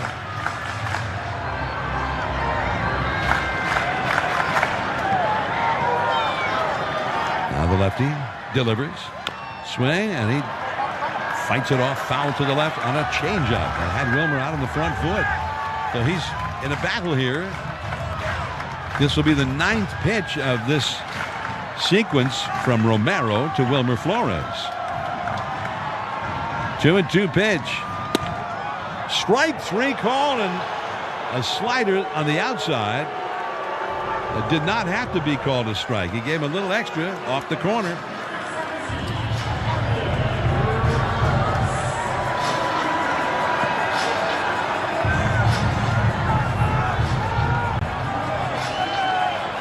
So 2 down. Giants' final hope now is Elliot Ramos. The pitch to him, and a fastball right in there for a called strike. Ramos with a home run. He's also had a 2-run single to right. He is 2 for 4. It's a big swing and a miss.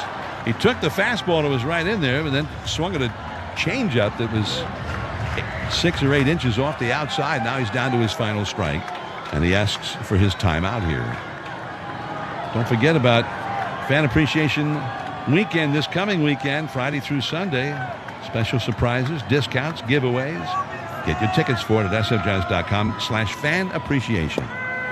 Now here's another changeup, and taken off the outside here by Elliot Ramos. If he could get aboard, Rafi Devers would get a shot. Outfield is deep for the Cardinals. Infield playing him to pull. Now here's a fastball very high. I think he just wanted to show him he had it. I don't think he had any intention of throwing it close to the strike zone. 2-2 the count. Again ready, delivering. Hit a hard one-hopper right to the second baseman Fermin, over to first, and the ball game is over, and the Giants have lost 3 out of 4 to the Cardinals this year. And this one kind of hurts because the Giants had built up a 4-2 lead going to the 5th inning, and the Cardinals promptly tied it and then kept on going. Ended up getting a couple of unearned runs in the 5th inning, and those unearned runs hold on as the runs that beat the Giants. Here's the game summary, sponsored by Rayleigh's and Nob Hill. Save more on the flavors you love and find better deals for your budget at Rayleigh's and Nob Hill. Cardinals end up with 6 runs on 10 hits, including a home run by Ivan Herrera.